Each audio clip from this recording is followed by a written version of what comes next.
Guerrilla cricket. Whoa. Guerrilla cricket. Whoa. Guerrilla. Take guard, man the barricades, patrol the cover boundary. At last the time has come, this is a cricketing emergency.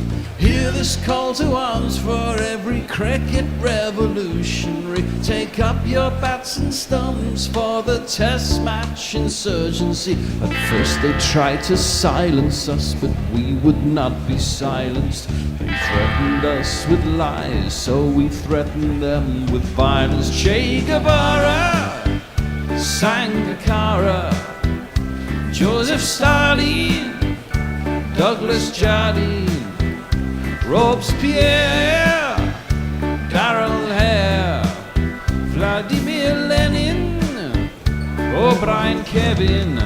Guerrilla cricket. It's not about the winning, it's about how many rules you break. Even in cricket commentary, this is the best advice to take. Pick guerrilla cricket, it's the finest choice you'll ever make. There's so much more to cricket than rev counters and a slice of cake. At first they tried to sanitize us and clean up our act, but people like it filthy, and we know that for a fact. Fidel Castro, Lenny Pascoe, Carlos the Jackal, Umar Akmal, Mahatma Gandhi, Grant and Andy, Brendan Behan, Austin Ian. Guerrilla cricket. Stick with us, cause you know we're not the kind of thing that you see on the TV and the radio. So vive la revolution. First they tried to buy us, but we would not be bought. Okay, we were, but then we ran away, and we will not be caught. We would not give up the ghost when they left us all for dead. They decapitated us, but we just grew another head. Chairman Mao, Jamie Howe, Ho Chi Minh, Asif Din, Václav Havel, Graham Saville, No Surrender, Percy Fender, Che Guevara, Sangakkara, Joseph Stalin, Douglas Jardine, Robespierre, Darrell Hare, Vladimir Lenin, O'Brien Kevin. Guerrilla cricket. Welcome to Guerrilla Cricket. We have a game here. It's going to be 11 overs a side. It's going to start in about 8 minutes from now. One bowler can bowl 3 overs. The rest will be made up by 4 other bowlers. And there will be a power play of just 3 overs. Those are the facts. I can also tell you right off the bat that the toss was won by Namibia, and Gerhard Erasmus decided he wanted to have a bowl now after the rain-off against Scotland and a deserved defeat to Australia. This World T20 title defence seems to be starting badly for England, as the World Cup had. But after battering Oman, they've hauled their run rate above Scotland. But they have to win here. That was why it's so crucial that this game against Namibia goes ahead. Namibia won in a super over thanks to David Wiese against Oman, but have since lost narrowly to Scotland and heavily to Australia. Only pride to play for as far as they're concerned, but England will have to be on their mettle, as only a win will do, and then hope, of course, Scotland don't beat Australia. Welcome, of course, to Guerrilla Cricket. I'm Tony Bishop, and with me are Epping's most famous outlaw since Dick Turpin, Nestle Boy. Good evening. And in the studio with me, the redoubtable Andy Ward. Hello. Right. Well, first of all, have I got the facts right, Andy? 11 overs. Yeah. Once you stop looking at Cricinfo, we've got the right facts. I'm touched by your naive faith. After Cricinfo told you the game was off on Thursday, and you all trooped home, and it turned out it wasn't. you're still somehow relying on it for your information. Well, you say you all trooped home. There was only Bear and I. Mean, it wasn't like a mass exodus of two of us. All two of you. All two of us in a mass exodus. And they were getting all the game conditions wrong, and we had lots of it's raining, no it's not raining, yes it is raining, and I think there's some poor fella in India on $5 an hour just making stuff up. But yeah, when I left home today, you see, my measure of what's going to happen is always just look on Betfair. And Betfair has a thing called a completed match market, which basically gives you a percentage chance, if you convert it, right, that the game is going to finish. I.e. you'll have at least 5 overs a team and there'll be a result. And when I left home it was like 95% yes. It got down to about 20% yes while we were sitting in the studio watching various football and Joe Root's masterclass for the 157th time. Mm-hmm. And it's been going up and down like the proverbial draws, and has finally settled on, we're going to start this game, but that doesn't mean we're going to finish it. Well, indeed, I might. Well, the teams. Let's give you the teams. We know who's won the toss, and we know that Namibia are bowling. There are a couple of changes for England. Interesting tactically, so we'll come on and talk about those. Jordan and Curran come in for Mark Wood and Will Jacks. There had been a whisper again on cricket. Oh no, it was actually George DeBell who said we haven't seen. Who's the only person in the world even more wrong than Cricinfo. He's always wrong about everything. Jofra is out there, right? So England: Salt, Butler, Bairstow, Harry Brook, Moeen Ali, Liam Livingston, Sam Curran, Chris Jordan, Jofra Archer, Adil Rashid and Reece Topley. Namibia, they've bought in Kurtzer because they want to strengthen their batting. Nicholas Davin, Michael van Lingen, Jan Freilink, JP Kurtzer, Gerhard Erasmus, the captain, JJ Schmidt, David Wiese, Zane Green, our old friend, Trumpety Trumpleman Ruben, Bernard Schultz and Jack Brassel is how they will line up. Nestlers, what do you make of those two England changes? Good move or not? Does it? Oh, I don't know. In an 11 overs game, it's hard to tell, isn't it? Well, It's hard to tell. It makes sense to me. You shouldn't need as much batting, and you want to cover your bases with the bowling. I'm a bit perplexed why Namibia would bring in an extra batsman for a shortened game. Well, Namibia have got nothing to play for, have they?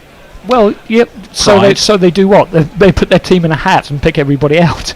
Yeah, maybe. Are they going to draw the batting order from ace to jack? Give someone a game who hasn't played? I don't know. Well, they might not do ace that, to jacks, obviously, because he won't be playing. Well, one of the things Namibia. Yeah, one of the things Andy and I were looking at is the strike rates of the two teams. We weren't clever enough to figure out an average of the batsmen, but as a general observation, the strike rates of Namibia's frontline batting is considerably lower overall and as average than that of England. That in a shortened game, Andy, should work in England's favour, shouldn't it? Well, yes and no. I mean, the shorter the game, the more the variance. And in fact, I think, again, this afternoon, before we knew there was a shortened game, you could get about 18 to 1 Namibia, and I think it's now about 13, just because of the fact that, in a 50 over game, England would just win every time. Well, the shorter the format, 49 times out of 50. In a 5 over game. This is basically a T10 plus 1. Yes, yeah. I think, shorter game. And a 3 over power play, I think, I can't remember if I mentioned that, but it's yes. You've got 3 overs of power play. That more or less makes sense. But there's also the question of if it rains again and then they get DLS targets involved, and that generally favours the team bowling second. Well, that's a nightmare. Well, one bit of news and teams I can tell you about is that there's only 3 of us tonight. It's Andy. It was going to be Hattie, but her Wi-Fi has blown up in a storm. So the 3 you have here are the 3 you're going to get. It's me, Andy and I will flip-flop on good Lord. our good Lord. What's happened to Andy McLean and the Bear? I didn't have Hattie on my list that you sent out. No, you've got to watch your emails. Lots of changes, yeah. Team changes happen. Well, Namibia you put one out this morning about today's lineup, and it was Thursdays. Possibly. These games come so thick and fast. They come fast, and I'm thick. So So basically, that probably would explain it. Namibia, let me tell you, they haven't just strolled onto the pitch. They've positively sprinted out there, They gambling out there, bounced onto the spring pitch. lambs. Yes. Extraordinary. England's 2 opening pair, who you will recognise very well. What a start it was against Oman. 6-6 out for Phil Salt. Whether he'll face the first ball, we'll find out, but we think he might. So let's give him a jingle up as he makes his way out towards the crease. Get up on there. So salt, yeah, Phil is here. Want you to push it good into the offside. Skulls runs around the park. There's no way you can hide. Push it. So salt, yeah, Phil is here. And well, of course, he'll Prior be ain't no accompanied by this fellow. Cause we found someone Sutler. Okay, he can't spell Joss, but he also can't spell Butler. Joss Butler. Just because he is Joss Butler. 1 S and 2 T's. Joss Butler. Well, the first decision teams have to make is how much spin they're going to bowl. This is the same pitch that England played Oman on, and Adil Rashid was turning it square. He was indeed. Both ways. Yes. His googly, I think he got 4 for it, didn't he? And I think his googly got 2 of them. I saw a possibly graphic 3. that said the difference between the googly and the leg spinner when it got to the batsman off a length was 1 metre. I mean, I don't know how batsmen play these spinners when they turn it both ways. I could never do it. I should tell you very quickly, our umpires are Adrian Holdstock from Cape Town and Langton Rezair from Zimbabwe. 54 and 37 respectively, if you want that sort of detail. David Wiese, not surprisingly, Well, the man who I'm won a bit that Super surprised. I am a bit surprised. Why not Trumpelman? Wiese's more economical. You've got 11 Trumpelman's still overs. going to bowl. Well, he will bowl. Yeah, Why he not will give bowl. him well, maybe bowl the second over. I don't know. It's heavy strapping on Phil Salt's elbow, although it's kind of cut in a way to let him breathe, I think, or to bend it. He's having to wait for the countdown, inevitably. 5, it's like watching Thunderbirds. 3, 2, 1. Out of this world, it says on the scoreboard. The clouds seem to have passed for now. We've been on, we've been off, we've been on, we've been on. We were expecting to go home again, but here we are, and here is David Wiese, and he's in, right arm over, and it's a swing and a miss. And the first ball, where runs are crucial, is a dot ball. And here is the bowler. He's ever so chosen with that and ball when it comes to the deck. He's really good. That's named Wiese and some ease. Smack it around like no one's good. Wiese is good. Wiese is good. Wiese is good. Your David Wiese is good. Wiese is good. Wiese is good. Wiese is good. Your David Wiese is good. I always think there's just a hint of George Harrison about David Wiese. Is it the hairstyle? Possibly the hair too. That's an absolute rinse and repeat. Just wide of off stump. Doesn't get up too much. Moves away a shade. And Phil Salt, who started against Oman with 2 mighty 6s, has, I'm afraid from an England perspective, started with 2 dot balls here. Well, he's certainly early on that one. The speed gun's telling us 77. I So think it's pace off. Wiese is taking the pace off, yeah. Well, there, I think, possibly, if he keeps that up, that'll answer your question as to why I open with him, though. You're right, Ruben, who is more expensive, will have to bowl. Wiese in. Back foot. Dab, really, just into the offside. England have their first run on the board, but it is just a single. So 1 without loss after 3. They've only got 11 overs. They started like an express train against Oman, but it's been a lot more gentle here. Twice as long ago. Well, they wanted to get their, what was the time? About 5.4 overs they needed to get the 40 Yes, or 47. yeah, and they'll be glad they did that now, because there's not necessarily going to be as much scope for improving your run rate in a shorter game. Just wondering what they should target here. Maybe 110? Just remember, only a win will do. Nothing else as far as England are concerned. Yep, and they've still got to wait and hope that Australia beat Scotland, and that's not rained off either. Although Cricket Scotland did tweet a sarky picture of beautiful blue skies and saying, "Great day for a game of cricket. Stay classy." Was a score last night. Just realised I've copied over completely the wrong file for my notes. In comes Wiese, that pops up and just back to him and past him. Josh Butler's got a smile on his face. Again, I suspect that was a slower ball from David Wiese. And you wonder if a slightly younger and more agile bowler might just have flung himself to his left there. You mean any other bowler in the tournament? Because he must be the oldest and least agile. I don't think he is, you know. I think there's a couple of there's a 41-year-old. I can't remember who he is. I'm not sure if they're bowling seam though. Well, we shall see. That again is past the outside edge. What a first over. This is just a single so far. And the 4 dot balls. And in a shortened game, it will not take long. That was a horrible non-shot from Butler, whose feet were rooted. The bat was dangled. It could easily have taken the edge. Wasn't going anywhere if he hit it. And well, no, it was a funny little waggle and not much else. So can David Wiese get out of this first over? Swing and a miss by Josh Butler. Through it goes to the keeper, and it means that this first over, where England have to pile runs on to set a challenging total, has gone for just 1 run. Not the start they wanted, Nestlers. Who's with us? Quite a few people actually. We've got the Naked Fun Pornbot says, what a mouth-watering threesome, meaning us. Dave Barrett says this is better than the 100. This is the 66. Go harder, go shorter. Pokey Bumfinger wonders, Andy, are you going to a Miami Vice party later? Yep, I'm looking cool. You walk around London these days, everybody's wearing these drab, dark, they look a bit like Tony, quite frankly. Well, do you know what? I was waiting for that. You lose the bear for a night, but, you know, he puts his sub in as, you know, it's in the Everyone's shape of wearing Andy. sports gear these days, and they don't ever do any sport. Well, Andy's going to get his wish here, because coming in with a trumpety trump is going to be this fellow. Reuben Trumpelman, majoring in fast ones, cricketing migrant. Lately he has been in Namibia.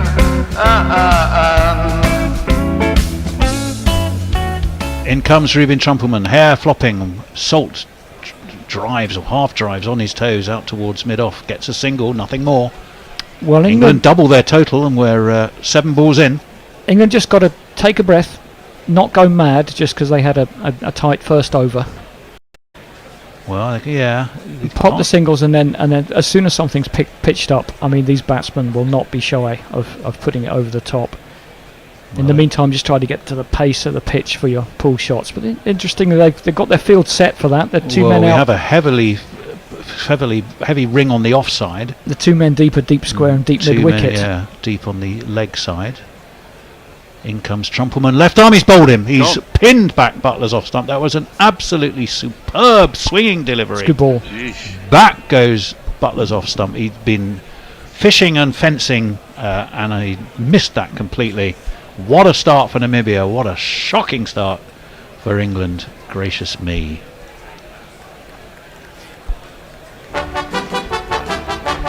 Oh, it came off his thigh, actually. It did swing in and hit his leg and then bounced back off his leg onto off stump. Really smart piece of bowling. He knew that anything up to Butler would have a go at over the top, and he just bowled it just full enough to tempt him, but it really wasn't full enough for him to play that shot. And Butler, again, just like I said, he was a little bit, I think, anxious to get one away. It did swing. Trumpelman swings it in from his left arm over. And if it hadn't hit the stumps, I'm not sure it would have been LBW. I think it might have been sneaking down the leg side. Well, I think it probably had. He made 42 against Australia off 28, did Josh Butler, and he thrashed 24 off just 8 against Oman. But tonight, I'm afraid here's a man who he's gone for a duck off 4 balls. Here's a man who needs to impress me if he's bothered about that. I might venture that's not the thing top of his mind at the moment. Perhaps but not. A man on a mission, he most certainly is. It's Johnny Bairstow. We'll jingle him up after this delivery. Let's see. There's real nerves from England. That swings as a half a shout. I think that was going down leg, Andy, but there's real movement in the air for Trumpelman. No, he's got that off his... Did he get it off the bat? Off his leading edge, I think. Well, there's a bit of a leading edge, but you're right. But that same, if you watch it, it really shapes Yeah, it swings. Oh, we're watching the dismissal of Butler there, but Trumpelman, who has this headband to hold back his flopping blonde hair. It's quite cool. Clearly enjoyed his celebration. And Josh Butler was left to tuck his bat under his arm. In comes the left armour. Trumpelman! That's up in the air. It's gone all the way. It's the first boundary for England. It was uppish, and I thought for one moment mid-off was in the game. It's past him and gone for England's first boundary. That's an interesting shot from Salt. He didn't try to take on deep mid-wicket or deep square leg. He just kind of, it was back of a length, but he just kind of bashed it straight. Which is what he did, wasn't it? Exactly what he did against Oman. And I think there is... No, Oman, he played 2 drives. That's off the back foot. True. That's uppish. He's going to get 4 more for it. It was down to where a fine third man would have been but wasn't. It was aerial all the way and it was completely safe, and it's 4 more for England. Just four. Whereas Trumpelman is trying to bowl to a field that doesn't really suit his bowling. He wants to pitch it up and swing it. They got the field set for him to bowl short, so he is, apart from that one ball he took a wicket with. Well, I think you could say that's not where Phil Salt was aiming it. Doesn't matter, as far as England are concerned. They'll take it, whatever. In comes the left armour again. That's a horrible ball. That is so far wide. That's most of the way to, what's the other island? Antigua and... Well, Aruba, Barbuda. I can't remember. That's what it says on the screen, Antigua and Barbuda. It can't be yes. both of them, unless it's like that football ground that's half in England and half in Wales. Well, no, Antigua and Barbuda are neighbouring islands. Yeah, but which one is it? It's Antigua, isn't it? This is in Antigua, yes, Yeah. you are right. And that was halfway to Barbuda. Halfway to Barbuda, yes. Was what I was trying to get to. It means there's 1 more to the score. Crucially for England, probably it's 1 extra to the over. And that's again just played off the back foot, just nudged up to a very short mid-wicket. They sprint the fastest of singles. It means that at the end of the over, Phil Salt will keep the strike. It's 13 for 1 off 2, and that last over of Trumpelman went for 12. Nestlers, I can see all sorts of people on YouTube, I suspect on Twitter. What's happening?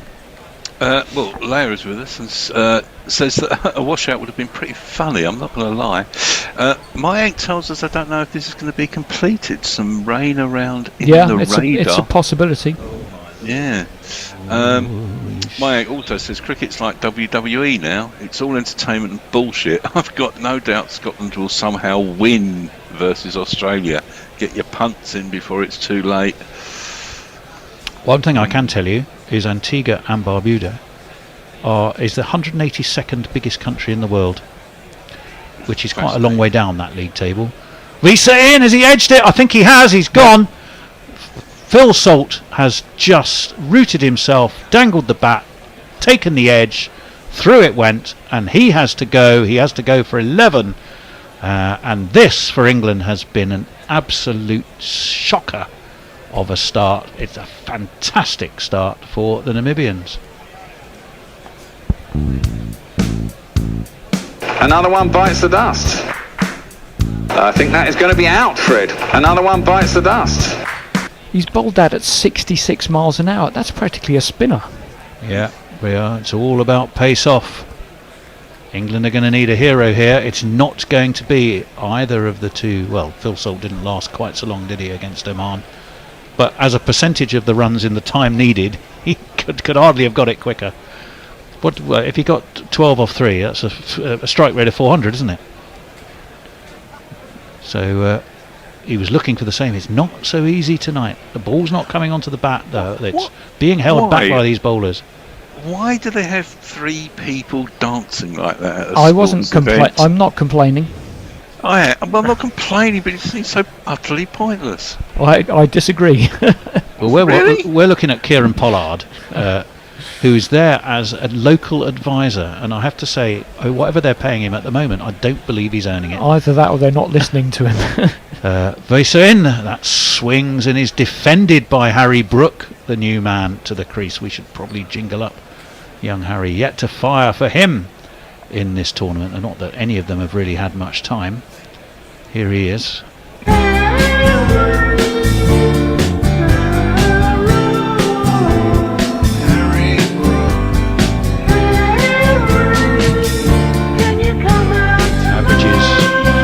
enough, 28. In the T20s, he has to play this off the back foot, drops it into the ground, and they run swiftly. They need to take everything that's coming, because this has been a tight, probing, pace off, but accurate opening spell from both Wiese and Trumpelmann. Well, England have just got to readjust here. They've got to be telling themselves, look, we've got bowlers to exploit these conditions too.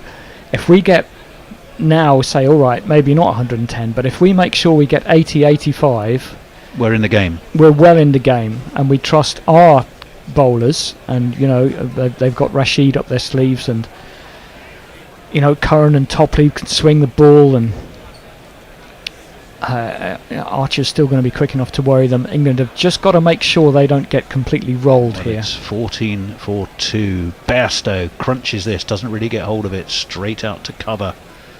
Fielded by Kurtzer, who's come in tonight to bolster that top order.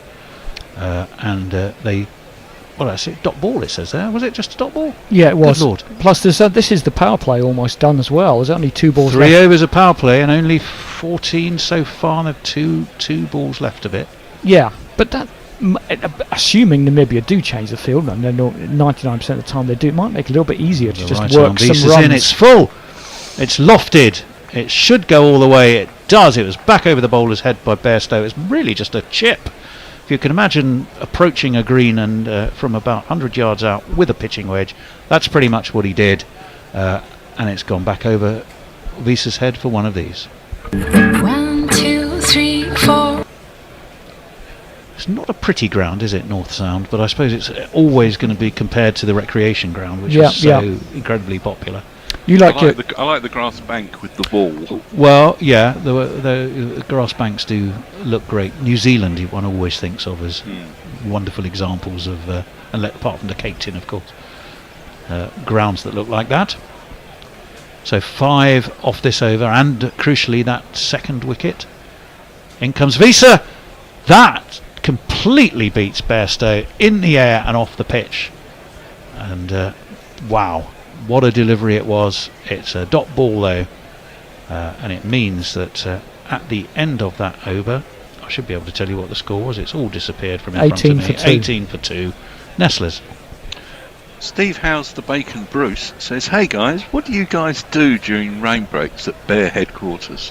Watch football. We were watching football tonight, to be honest. Andy was munching crisps for a while, and we both had a bite to eat. Sleep.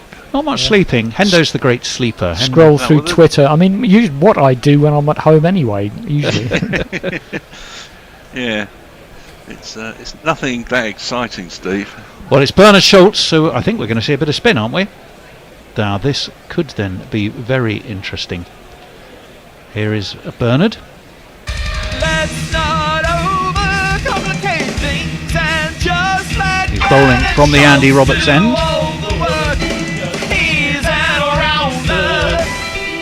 And it's nudged really by Harry Brook out towards deep mid wicket. They just take 1. You compared that last Bairstow shot to a golf shot. Now, I know you like your golf, Nestlers. Did you see the clip of the guy who needed a hole-in-one to make the cut? Oh, Molinari. Yes, that's who it was. And he makes it and he just sort of goes, ugh. I've got to play for 2 more days now. In comes the left armour. Schultz, swing and a miss. Foot rooted from Bairstow though, even though the bails were whipped off in Bairstow's gone for a walk, the most though. rapid Careful. of order by Zane Green. He doesn't learn. Yeah, his Molinari's caddy will be happy though, because that means he actually gets paid. Well, his caddy did seem to be happier than the golfer on that occasion. They don't. He's from Keetmanshoop in Namibia. Is Bernard Martinus Schultz. Slow left arm orthodox. And he's bowling now to Yorkshire and England's Johnny Bairstow, who has missed that again. Now, on the positive side, if I was Adil Rashid looking at this, I'd be going, hello, I'm in the game here. Yep. On the negative side, that's another dot ball, and scoring runs for England is proving to be a real challenge. Ooh. Reverse sweep, beautifully done by Johnny Bairstow. He copped some criticism for sure, but that was expertly done. Reverse swept over what would have been backward point for 4 runs.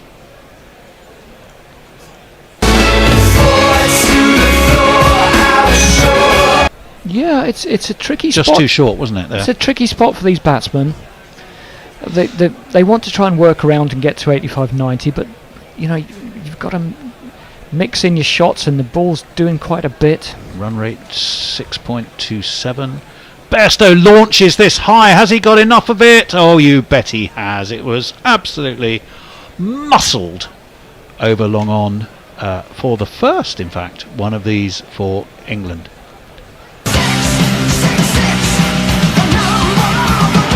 Yeah, that'll make him and England feel a bit better. Well, they're going to need a few more of those. Yeah.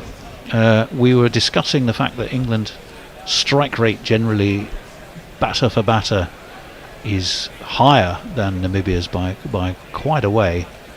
But you've got to go out there and do it on the day, as they say. It's 11 off this Schultz over. He started it pretty well. Back foot up in the air, top, well, sort of edged really. It would have gone straight to a slip. There wasn't one. There was a short third It's hit the who wicket, came running it's in. hit the wicket keeper. I Did it don't hit know the if wicket on the way if through? he's got an edge on it or not. It's just come off the wicket keeper's elbow. Well, That's the length the spinners want to bowl. It's basically just forward of a length. Don't let them step forward and club you over the top. But if you can get it round about there, that does make it difficult. well, Zane Green is the man behind the stumps. Would you say that was a missed chance then? I don't know if he edged it. I don't think he did, to be honest. Okay. Well, we're going to see the captain, who's now bringing himself on. Remember the bowling rules here. One bowler can bowl 3, so no one else can bowl more than 2 of the 11 that are available. England have had 4 of them. They're out of the power play, and it's going to be the captain, Gerhard Erasmus, who is going to be into the attack. Here he is. Gerhard Erasmus, he captains the side. Gerhard Erasmus is sweet. He's bowling from the Curtly Ambrose end. I mean, two amazing giants of the game. Antigua, Ambrose, and we'll wait as this one slapped. Should be a man out there at deep extra cover. Yes, there is. I would think, therefore, they'll just take 2. The Andy Roberts and Curtly Ambrose. What a combination. Are you sure it caught Zane Green on the way through? Yes. Well, we're having a look. It was edged in that Was case. edged, There's a very big edge from Bairstow, and we don't see the rest of it, courtesy of the film we have. 4 matches, 4 wickets, an economy of just over 6, Gerhard Erasmus, which is pretty decent. Around the wicket he comes, drops that one short. That's clipped over point, but there's a man sweeping around from deep cover, and they'll come back for 2. The score will go on to 34 for 2. That should be. Well, there's they no ever catch up with there's it. no deception in what Erasmus is doing. He's bowling right arm round. He's going to bowl back of a length and just fire it across the batsman, and he's got a field set for 32 for 2. I beg your pardon. 17 for Bairstow. Harry Brook, who's had by no means much of the strike. He's only faced 4 balls for the 3, so he's yet to reach the boundary. Erasmus around the wicket. That's gone straight up in the air. Surely someone's going to be underneath that. Who's going to take it? No! Goodness me, Erasmus was the man running after it, and extraordinarily, he just didn't seem to make an effort, did he? Well, he was the bowler. Where was long on? Well, where was long on? Erasmus. Well, we'll have a look for you now. It went a long way up. Bairstow clothed it really off the bottom of the bat. Up in the air it went. It was in the air a long time. Yeah, there was a man at long on who just sort of jogged in. Erasmus probably thought he was going to be, as the man facing the ball, he'd have come in a bit quicker. I would have thought so too, yes. Erasmus in, he's dropped that short. It's been clubbed meaterly and mightily and effectively away. I think that's gone all the way. Adrian Holdstock's waiting for some combination. He's 4. Putting his finger to his ear, David Coleman style, and is about to... Well, he's standing there with his hand on his hip at the moment, like he doesn't know what's going on. Come on, give us a signal. I thought it'd probably gone all the way. Yeah. Bairstow off the back foot, absolutely clubbed it, and it pitches just short of the rope, we think. Andy's eye is better than mine. Yes, and it's definitely 4 runs. I'm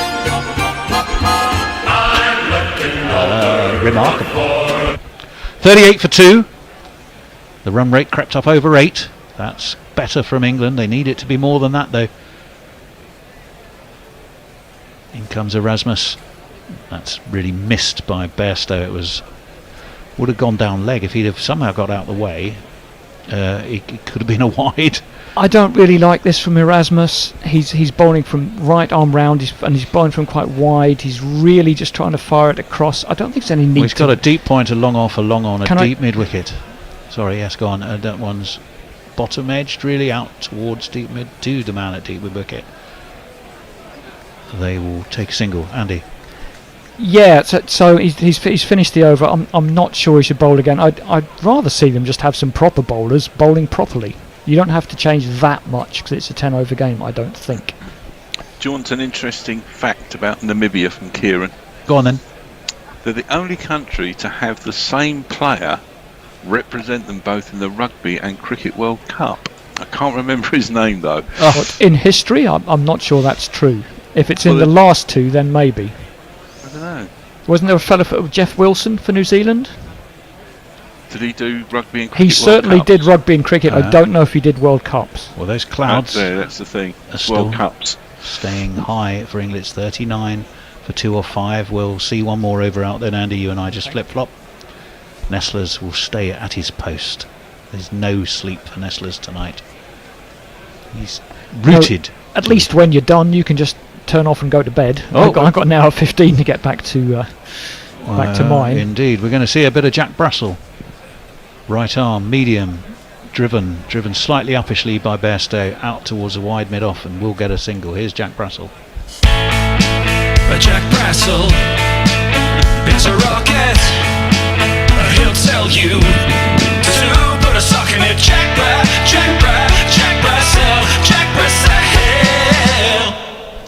I do remember that one arriving in my in tray when I woke up one morning from Morgan, immediately emailing him to say, I love that. Looks about 12. Jack Brassel, he's been cut superbly by Harry Brook, but fielded by the man who's down there on that deep cover boundary. They'll come back for 2, but it was a sharp piece of fielding. They're lively about their work, are Namibia, apart from that one chance that Bairstow conceded that Erasmus, we all thought someone must just get it. It's Davin who's down there dealing with that. He takes it on the dives. Very smart fielding. Harry Brook will be on strike. 42 for 2. Run rates drop below 8. England don't need that. Brassel in. This one's launched by Harry Brook. That should be all the way. Yes, it is. It was over, long off, all the way for a maximum. Here we go. We'll try this one. Why not? One talk over the line, sweet Jesus. One talk over the line. In the slot, in the arc, whatever you want to call it. But it was only going to go one place, that one, Andy. Yeah, slightly full of a length. There's just this is a bowler who's not really got anything to offer as far as I can see. There's no particular pace, movement.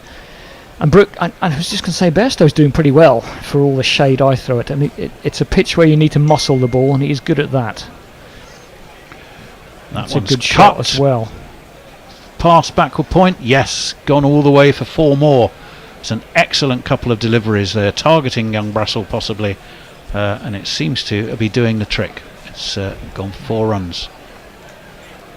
Giuliani had his reasons for selecting his landscape seasons. Such a whip in the wrists there. There were 4. Harry Brook to keep that down. 50's up for England, 52 for 2. Brassel in. That beats a mighty swing from Harry Brook.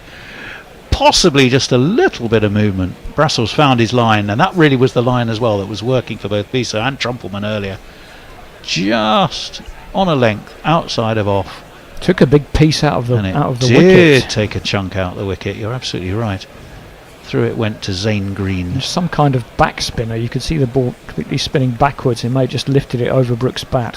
What's Brassel got? He'll be buoyed by that dot ball. And he's done it again. He's found that exact groove that Wiese and Trumpelman worked so well, and it's got him 2 consecutive dot balls to finish the over after 6. It's 52 for 2. Andy will take over on ball by ball, and Nestlers will update us with your messages.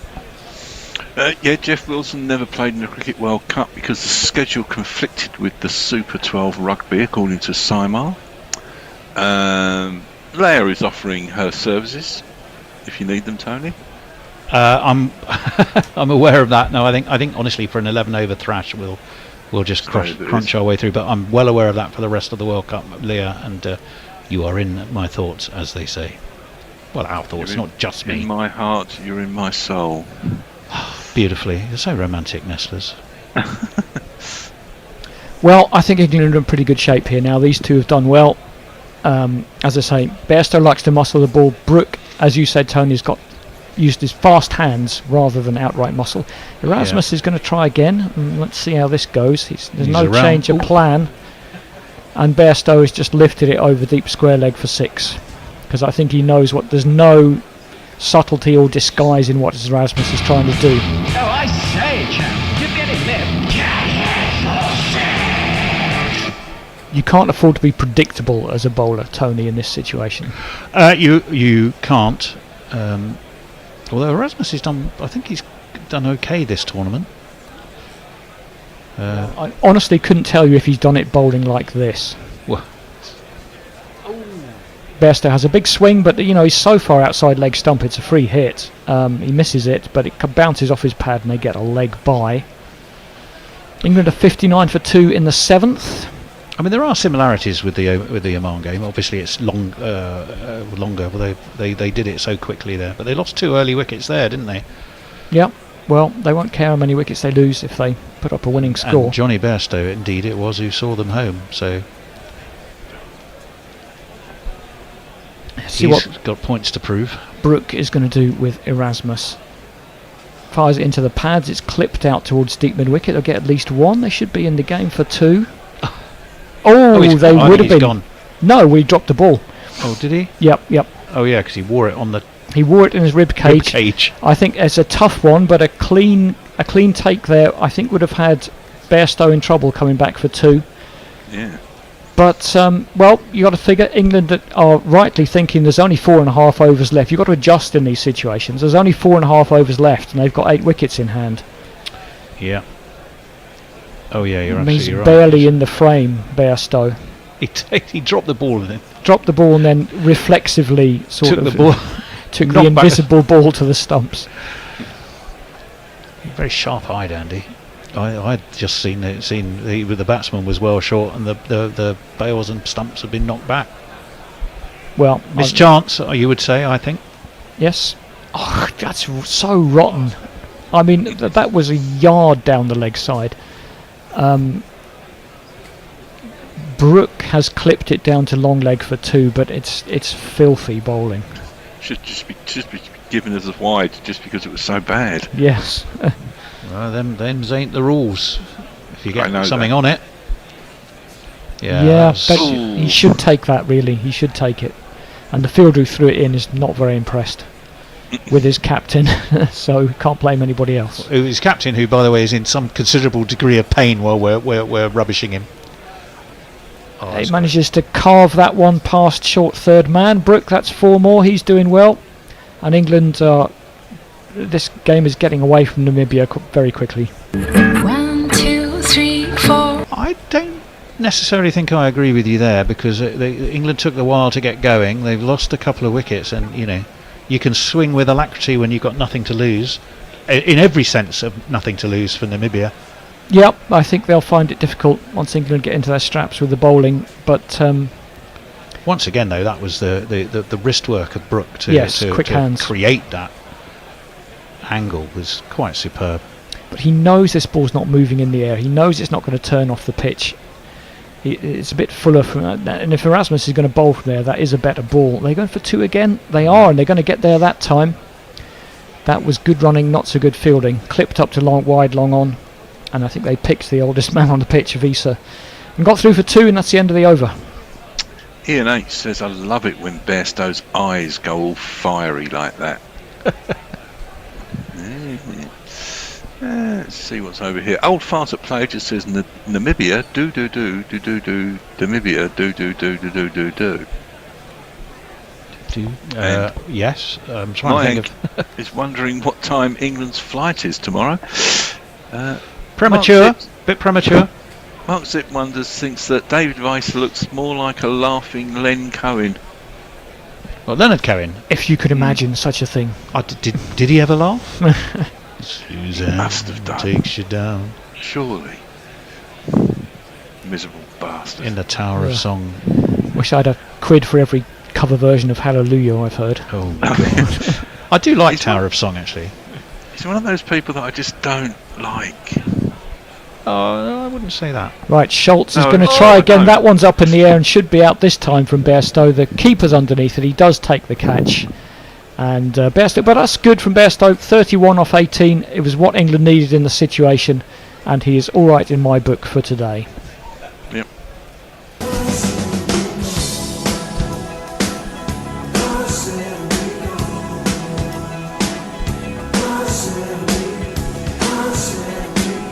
But you do, the fear for England, and I hear everything you say that there's 4 overs left. The fact is, a quick clatter because you have to go for everything. I think they have to go for everything. Wickets are dot balls, and they've forsaken one batsman to bring in an all-rounder. So Curran really for jacks. I suppose Jordan can give it a whack as well, can't he? So they've still got Livingston and Curran to come in, and Moen's in there now. England back pretty deep anyway. They've got enough. Where's your friends the dancers again, Nestlers? My wish. I just don't get it. I'm just sorry. It just looks like something out of Faden Boy's Village Fate.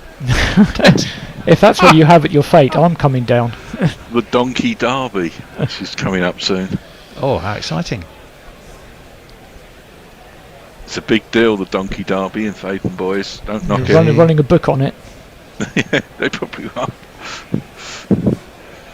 Can we get a jingle? Yes. Well, he's going to face up to a ball first. Well, let him do that because it's a long jingle. Schultz whips it away over square leg. He's put it in the gap and should comfortably get back for 2. Our beard shouldn't touch.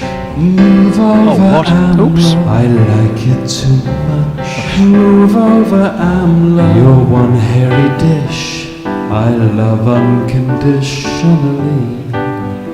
It's Moeen Ali. I hope that's the transmission and not our service. I think it's more likely not us. Let's hope so. I don't normally see that. It's. I don't know what's happening. We've lost our pictures for a second. It's coming back and forwards. Don't know. Green. I've got a feeling that might be our Sky service, in which case we're boned. Doomed. It looks like a sort of deep field Hubble picture, doesn't it?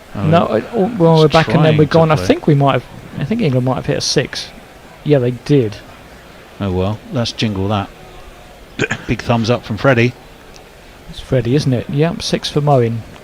That was too wide. Oh, I say, champ, you're getting left. That's short and wide, and Moeen punches it out to deep cover for a single. Well, he's a good player of spin, Moeen. And I'm a little bit surprised Namibia have bowled so much spin. They seem to have quite a bit of joy from the seam overs up front. Well, they might also have watched what Adil Rashid did here the other night. Yeah, but Erasmus isn't Adil Rashid. I don't think he's turned a ball in his life. That was punched up to long off by Brook, and in fact they get back for 2, and England have run well in this innings. Do any of these Namibian players play in the franchises, or they... I think Trumpelman got the odd game here and there in some of the lesser franchises, and Wiese obviously has a long franchise history. No! They're readying the covers. You can see the rain. This is not good news. Schultz is in, tosses it up. Brook thrashes it through cover. Going to get at least 1. Fielder is round, fields it well, but England will be looking at the covers very anxiously now. That's the end of 8 overs, and are they going to bring those covers on? Yes. Yeah. It's absolutely persisting down. Oh my goodness. Okay, that's not good news for anyone, except Scotland. They'll be, yes, indeed. The rain dance they'll have been doing. Where are they? They're playing. Is it tonight they play Australia? Playing St Lucia, yes. They're in St Lucia, where apparently the weather is utterly gorgeous, and they're I saw a couple of tweets from the Scottish cricket who somewhat revelling in how good their weather was. Well, just bear in mind, we only need 5 more overs to finish this game. The cover's on quite quickly. If we lose sort of, I don't know how it works exactly, I mean, who does, but if we lose 3 or 4 overs, you would think that would be that for England's innings, and Namibia would get a DLS adjusted target, which has got to be more than 82. Yeah. And I think they'd find that quite difficult. Well, yes, and I think that's the direction we're most likely heading, because, I mean, I know, having been to Antigua, liquid sunshine, when it comes down, can come down hard, and then it can go again very quickly. The question is, what state does it leave the wicket in? And, of course... And the outfield, yeah. You know, I know we're not near Antigua. I had hail bouncing off my patio today, the size of pound coins. You've had in Florida, of course, the games there at Lauderhill. Another one called off today, which meant India, who were already through, India and Canada. But it's a part of the world where you do get this stuff this time of year, which makes you question, given how much how many of the games have been rained off, the wisdom of the timing. Don't think they could really fit it in anywhere else. Well, I think it's just ensuring that the IPL was well concluded and a bit of practice time back at home. Very concerned England faces in that England dugout, and not surprisingly, they started bowling so well though, didn't they? Wiese and Trumpelman found that line. They had movement in the air, movement off the pitch. They weren't using excessive pace. They're just using their smarts, weren't they? I'm still perplexed. Why I think Trumpelman bowled 1 over. Did Wiese bowl 2, or just no? Wiese, they bowled the power play overs. They bowled 3 power play overs, and then they went 5 overs of spin. I'm pretty surprised by that. It's all very well to say that Adil Rashid got lots of turn there the other day, but these bowlers ain't Adil Rashid. Wiese bowled his 2 overs, 1 for 6. Trumpelman 1 for 12 off his 1, and then you've had the spin of Schultz, Erasmus, and Schultz and Erasmus. 1 wicket for Schultz, 1 for 24, so he was expensive. Erasmus went for 12 for 13. Wiese's 2 overs went for an economy rate of 3. All the other bowlers, including Trumpelman, went for 12, 12, 13 and 13. Well, it looks to me as though the rain stopped. It was as quick as that, and the sky's turning blue again. That's So what it can be. How quickly will they get them out? Don't go away. Do not go away. This game's not done. England have to win it. Will they have lost any overs in that process? They must have lost a couple, surely. No. You'd think you'd lose 1 or 2 from the match, given it's already sort of against the wire. But it certainly looks like it's stopped, and half the sky is blue. Is that? Looks absolutely beautiful. They've still got the umbrellas. It's maybe just drizzling a little bit. Well, it might just be. No, they've just taking it down. I think when you're under a huge umbrella like that, you're not absolutely sure, and there's a certain amount of inertia. Yes. But there's a lovely shot of this lady who, I mean, it was bigger than a golf umbrella. It was basically like a beach shade, sunshade. And she took a while before she thought, dare I put it down? And she did. She found it isn't raining. Well, let's hope for the best. You know, if England lose this game, or if Scotland win, fair enough. It'll sting if they get knocked out by the rain. It will. I mean, we had a debate earlier. Somebody asked what goes on in what were you doing while you were waiting, apart from watching the football, having a bite to eat, all those other things. We did sort of debate a little bit, with me being more on the critical side, that if England had brought their real A game to Australia and won that, they wouldn't be worrying about the weather.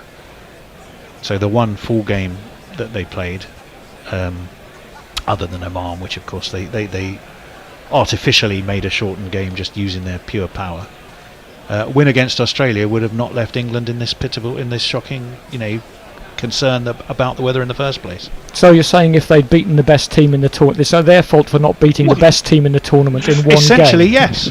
Actually, that's exactly what I'm saying. I realise that's a bit harsh. But you're going to have to beat them at some point if you want to win it. Yeah, that's true. And the problem when you have a sport that you can't play in the wet and you have a tournament, it's always going to have an effect, isn't it? Yeah, unfortunately, if England do get knocked out by the rain here, it's going to be more grist to the mill for saying, well, let's do a 50 over style with everybody playing 1 million games. And when I say everybody, actually only the 10 teams we want. Yeah. And bore the hell out of each other. Yeah, the 50 over World Cup was very boring. Well, the Americans will probably say, let's play it indoors. Well, colours coming off, yes. yeah. Eventually, they're making a sort of club cricket job of it.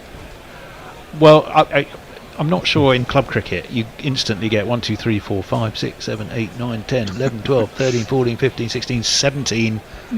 17 pullers. And because one rather lonely looking straightener and director on the far side. Because out of 22 players, at least 14 hiding somewhere to avoid doing it. It's like moving the side screens or collecting the boundary ropes at the end. I noticed the other day, I don't know if all clubs are doing it, but I was laughing because I mentioned the Village again. Thaden Boys are live streaming their Frogbox on YouTube. A lot of clubs do this now. Yes. Yeah, God. It's not that cheap, Frogbox though. You've got to pay a fair bit for it. Yeah, our friend Dom does it for Winchmore Hill.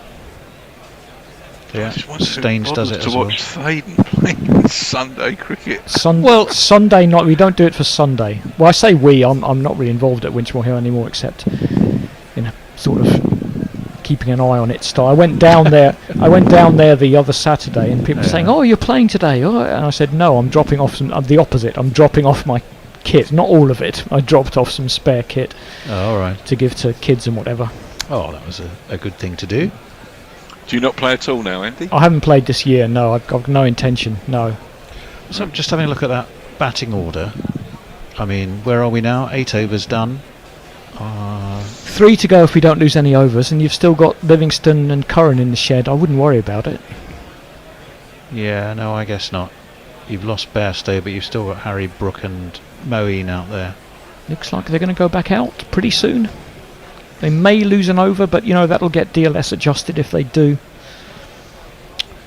Yeah. Well, Middlesex, who have had a shocking T20 series season, as per given the last few seasons. But against Essex this week, I really think they were done by a target that was just adjusted to the utterly unachievable in the time that they were allotted. Which was rather disappointing. DLS should have a Middlesex adjustment factor to take into account how shit they are. Yes, you could say that. That's a bit like giving Watford a 4-goal start if they have to play Manchester City away. Hey, your boy was impressing on the world stage last night. Absolutely, Watford have made their mark on the Euros already, and indeed on the German attacker's legs. Gundogan's ankle. Oh, it's Gundogan, wasn't it? Good old Ryan Porteous. And I did meet, I was telling you, I met a Hibs fan outside my baker's this morning as I was bemoaning Ryan Porteous. And he very quickly said, "Oh, Jesus Christ, he was terrible for us." He was pesh. Well, he wasn't. Actually, he was very good, but massively impetuous. That is fine. Anyway, we need to focus on the cricket. They're all pesh. Is that bash? Italy is still 2-1 up against Albania, by the way. Okay, thank you for that update. 86 minutes gone. Terrific start that was. Albania scored in 30 seconds. Yeah. Amazing. As someone was saying on Twitter the other day, the complete goal fest of a tournament, which surely England will end with a 0-0 tomorrow. I'm looking forward to that though. Got Father's Day tomorrow, being taken out for lunch, and then late lunch, very late lunch, and then heading over to East Molesey Cricket Club to watch the footy. With a nice nap in between. I won't have time for a nap. No, I won't have time for a nap. Nope. Straight from one pub to the cricket pavilion. That's the plan. Well, the players are coming back out. Be nice if Sky told us if there'd been any change to the overs.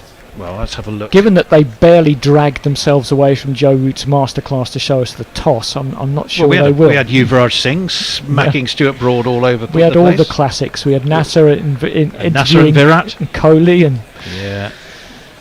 All the old Sky favourites. Let's see. they have reduced the game to 10 overs per side. Right, okay. So, in that case, this is swing like a rusty gate if it wasn't already for England, isn't it? Yep. England's target will probably be whatever England score. They'll get a few bonus runs from DLS. I wouldn't think that many. So I don't think it's going to make too much difference, but I think it gives a little bit more value to the runs England have on the board. Where's the score? 82 for 3. So yeah, if England get 100, should be enough. Now I'm really surprised Brassel is bowling and not Trumpelman or Wiese. Here is Brassel round the wicket. Moen swings him over square leg, but the fielder picks it up on the bounce, and it'll just be one. A lot of faith in Brassel. Evidently. Possibly realising, because now you can have more fielders set back, maybe they think it's offering temptation. They had him marked earlier, as they did with Schultz. I mean, really... That would be a bold plan, Cotton. Let's see if it pays off for them. What does that mean for who can bowl? Does that mean Wiese still has one in the tank? Wiese may not, actually. That might be it. Yeah, I think that's it, actually. Yeah. Trumpelman going to bowl the last one. It's now been changed down to 2 per bowler. Brook clips that one into the leg side. And it goes for 2. I think that's probably it, Tony. Yes, Wiese probably can't bowl another over. In which case, that would explain Brassel in pocket. Yeah. Good from Brook. 31 out of 16. He hasn't really had a bat in this tournament yet, prior to today. Brassel's in again, over the wicket, into the pads. Oh. Brook flips it into the air. I think it's not going to carry to anyone. No, it's not. It drops down and they should comfortably get back for 2. Indeed they do. Possible overthrow? No. Yeah, it's decent bowling from Brassel. I mean, now, when England really have licence to go crazy, they've only got, what? We're nearly 9. We've got 9 balls to go. To restrict the first 3 of the last 2 overs to only 5, I'd say is pretty decent effort from Brassel. Yep, no boundary. England haven't really got... I mean, batsmen have had to restart. They haven't got anything clean. That's a lovely beautiful little ramp from Brook. That's a boundary. Might even be 6. Oh, I think it bounced short. No, it's 4. It was very close. It was a really nice shot. Just went down low. Giuliani had his reasons for selecting his landscape seasons. There were 4. Beautiful shot. Textbook ramp, if there is such a thing. There probably is now. Brassel goes short and Brook flays it over, extra cover for 6. Great shot. Great use of the feet as well. Yeah, that's terrific batting. He's really...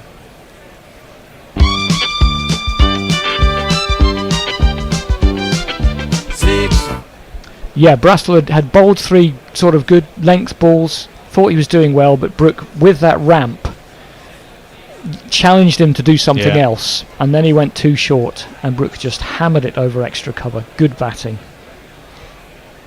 And he's got one more ball, 15 off the over so far. I think England have got enough already, quite frankly. Oh, Andy, those are what I would call famous last words. Goes for that's gone. Gets it again. Yep, 2 bounces that time. Over fine leg for 4. Terrific batting from Brook. He's on to 47. 4 on the floor, and 1 more 4 than the 4 before. That's what 4's are for. To get funky on the dance floor. Nestlers. Who's with us? Well, the same people who was before, I think, really. Let's have a look, see what's going on. So, Kieran says, really, the ICC are to blame for the rain. They have other stadia available. They've even dismantled one deemed surplus to requirements now and have had enough time in the schedule for replays of rain-affected matches, but just can't be asked to sort out a schedule that doesn't favour India.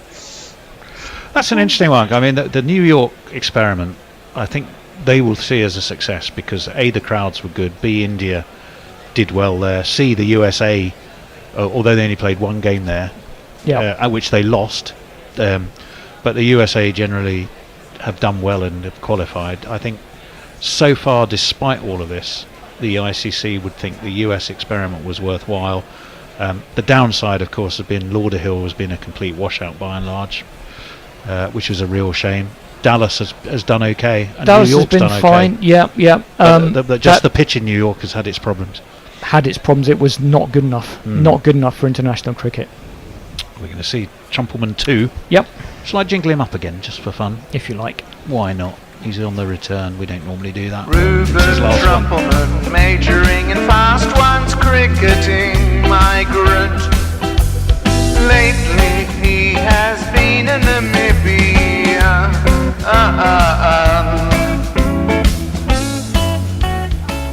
32 off 11, that is what England needed from these two, and they've delivered it, haven't they? Brook in particular, 47 off 20 with the...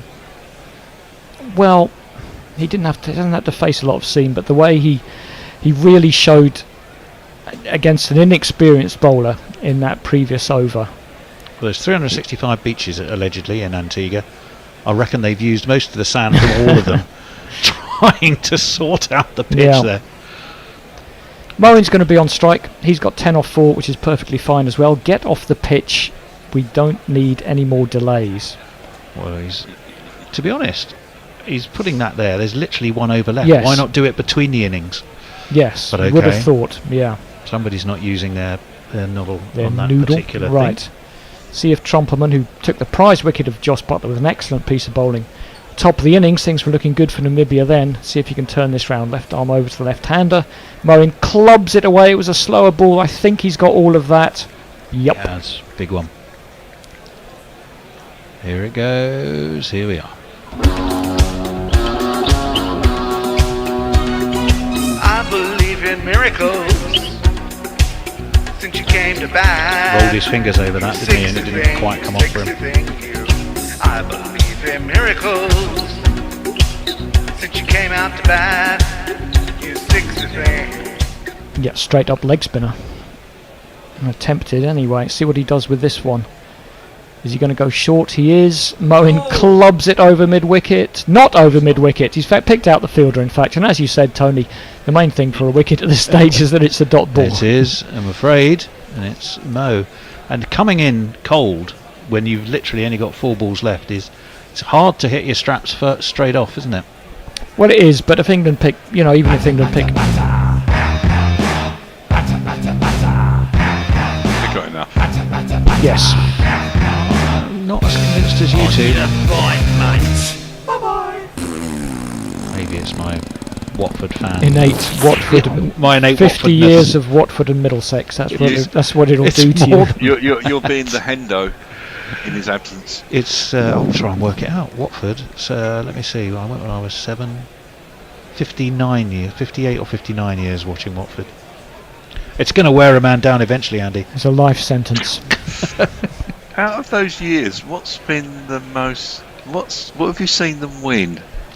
I've seen them get. Well, I've seen them be runners-up in the what was the old First Division. I've seen them win the Second Division Championship and 2 or 3 times. I've seen them win the playoff semi-final twice. 2 cup finals, one of which you didn't see, but perhaps that was never. for the best. If I go to my grave, as I will do at one point, I'll tell you. Anyway, not important at the moment. Livingston's on strike, as you say, coming in cold. Doesn't bother him. He's got taken one hand off the bat. He's hit it for 6, so it didn't bother him. It was a strange shot. He took one hand off the bat and managed to get it over long leg for 6. Well, remember what I said about how hard it is to hit the ground running? He didn't bother running. There you go. No. I was going to say I'd like to see Watford score a goal in an FA Cup final. Never seen that.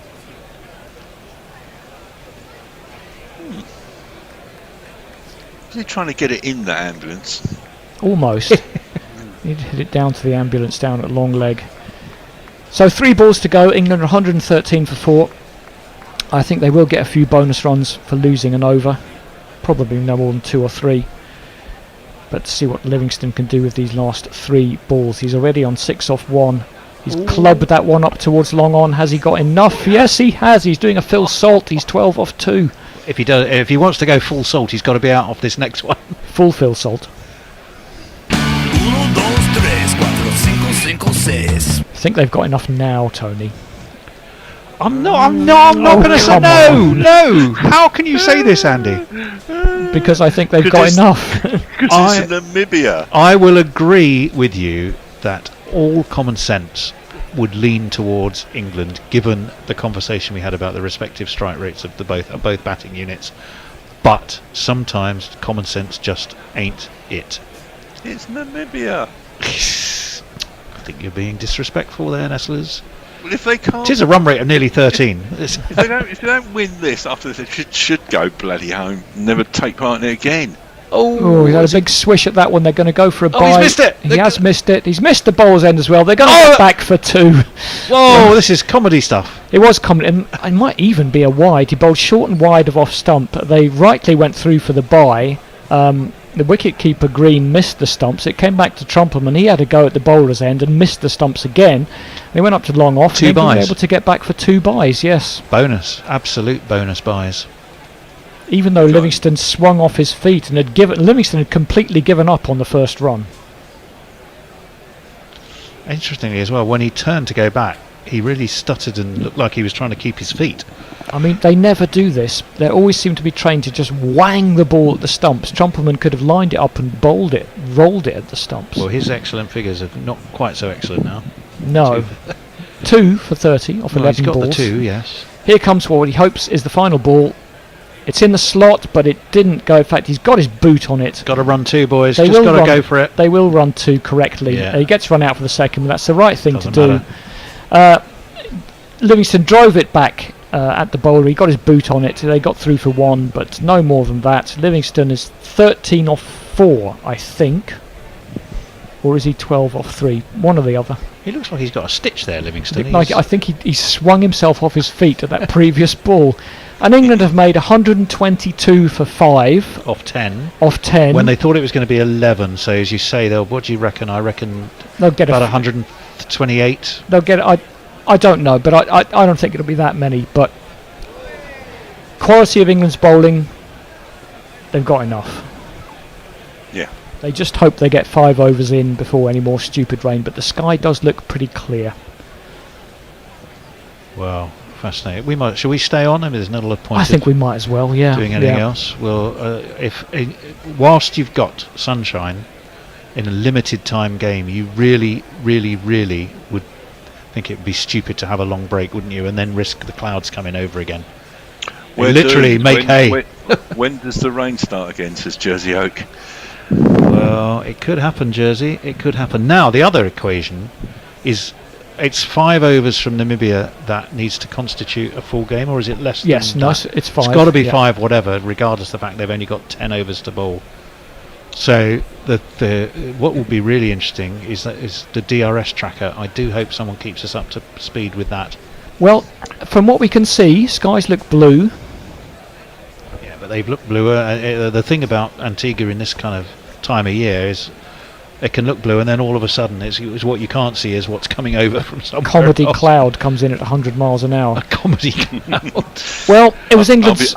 I'll be back in a minute, boys. England's middle order did the business in this one. Bairstow 31 off 18, Brook 47 not out off 20, and Moen 16 off 6. Yeah, Moen was terrific, I've got to say. Well done him. And Namibia might feel a little bit hard done by that they were relying on another over from Wiese, who bowled 2 overs, 1 for 6.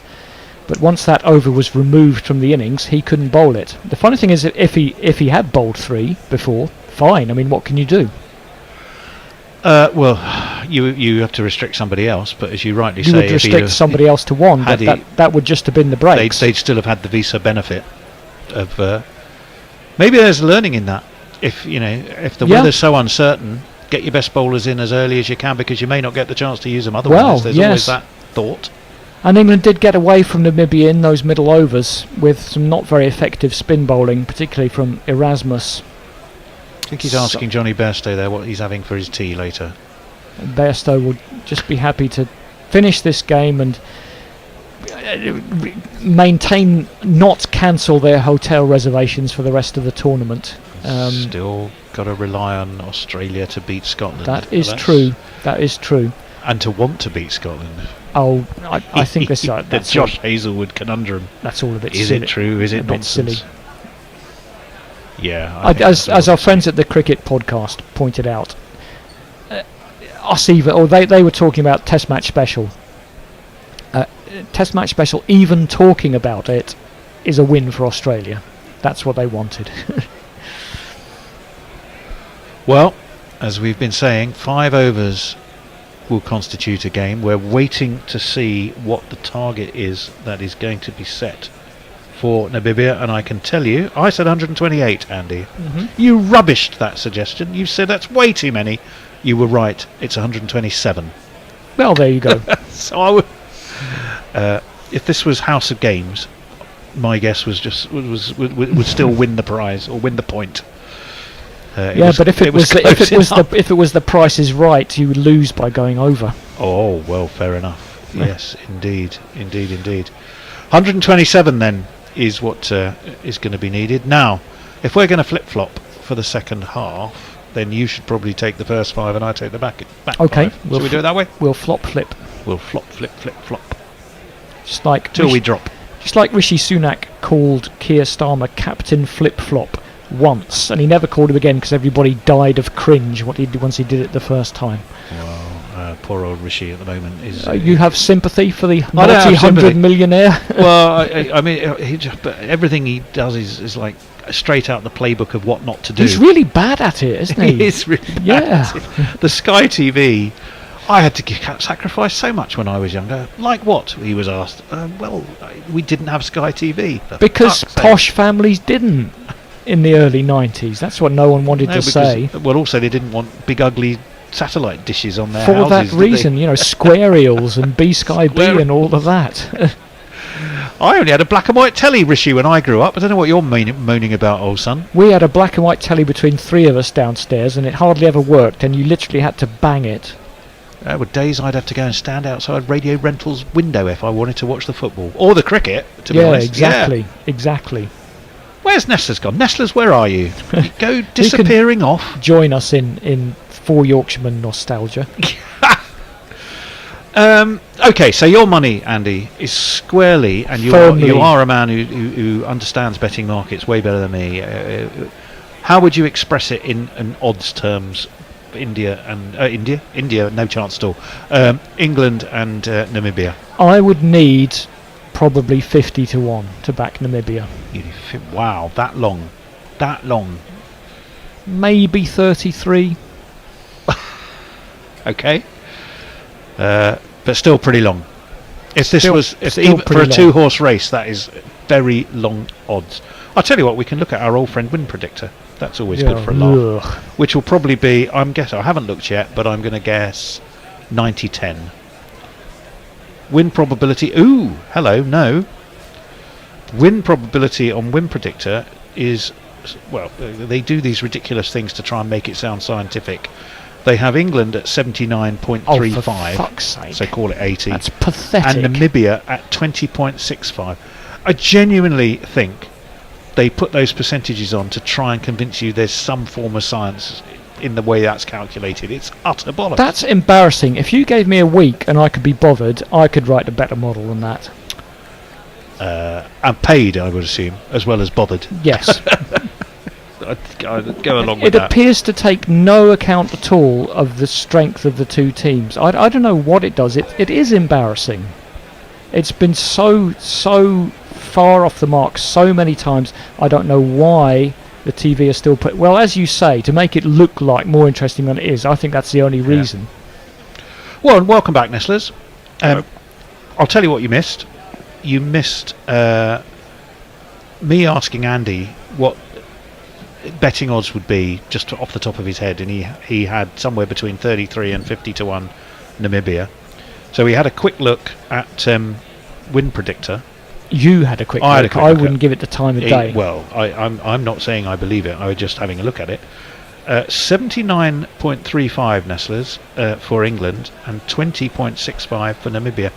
Andy thinks that's generous to Namibia. What about you? They haven't got hope. That's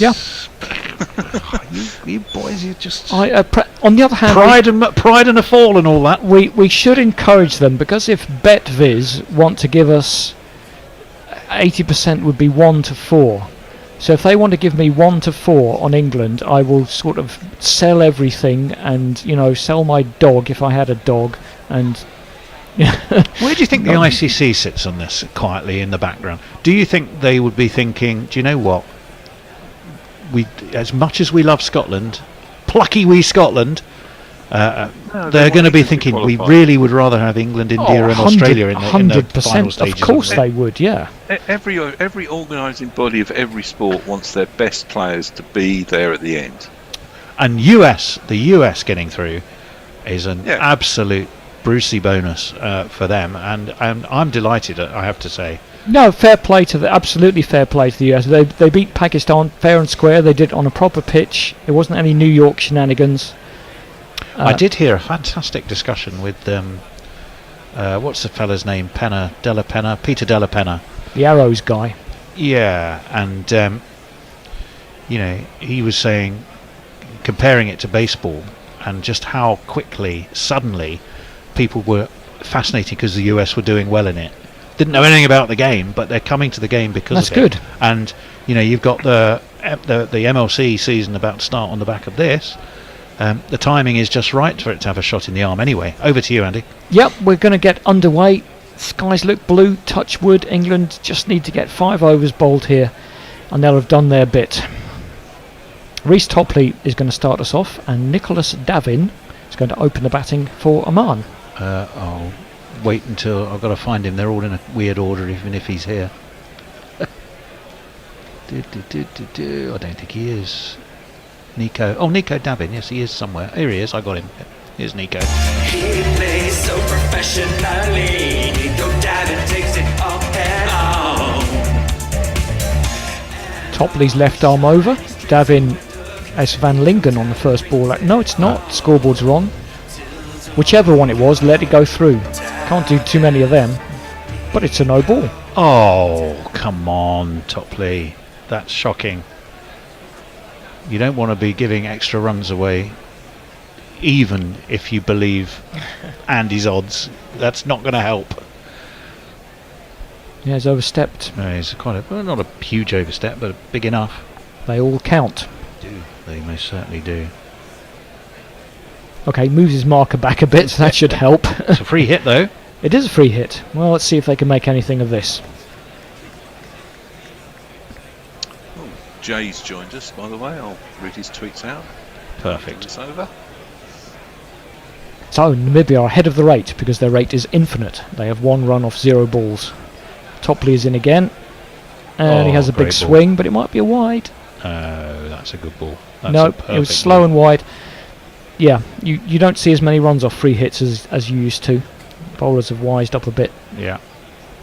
Perfect ball. Pace off, wide, hard to hit. If it's Van Lingen, it was just too good for him. Let's see if we've got him. Michael Van Lingen, here he is. Michael Van Lingen, come to feast on the sweet Jersey flesh of your backs with the cream on the cake that Michael makes. Inside he'll put flowers on your grave. Topley's in again, another swing and a miss, and it's not dissimilar to what we saw at the start of the England innings. The other thing is Moggs put so much love into creating all of these jingles. I think this is the only time we've got to cover Namibia.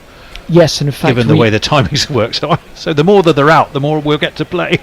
I'm not. Did we cover Nepal?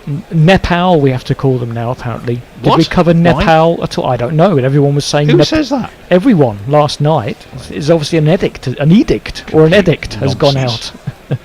Topley is in again, and again a swing and a miss. And I was going to say, Namibia need to make the most of this power play, and they're not doing it so far. But then, neither did England. Remember? No, true. Neither did England. It's uncannily similar.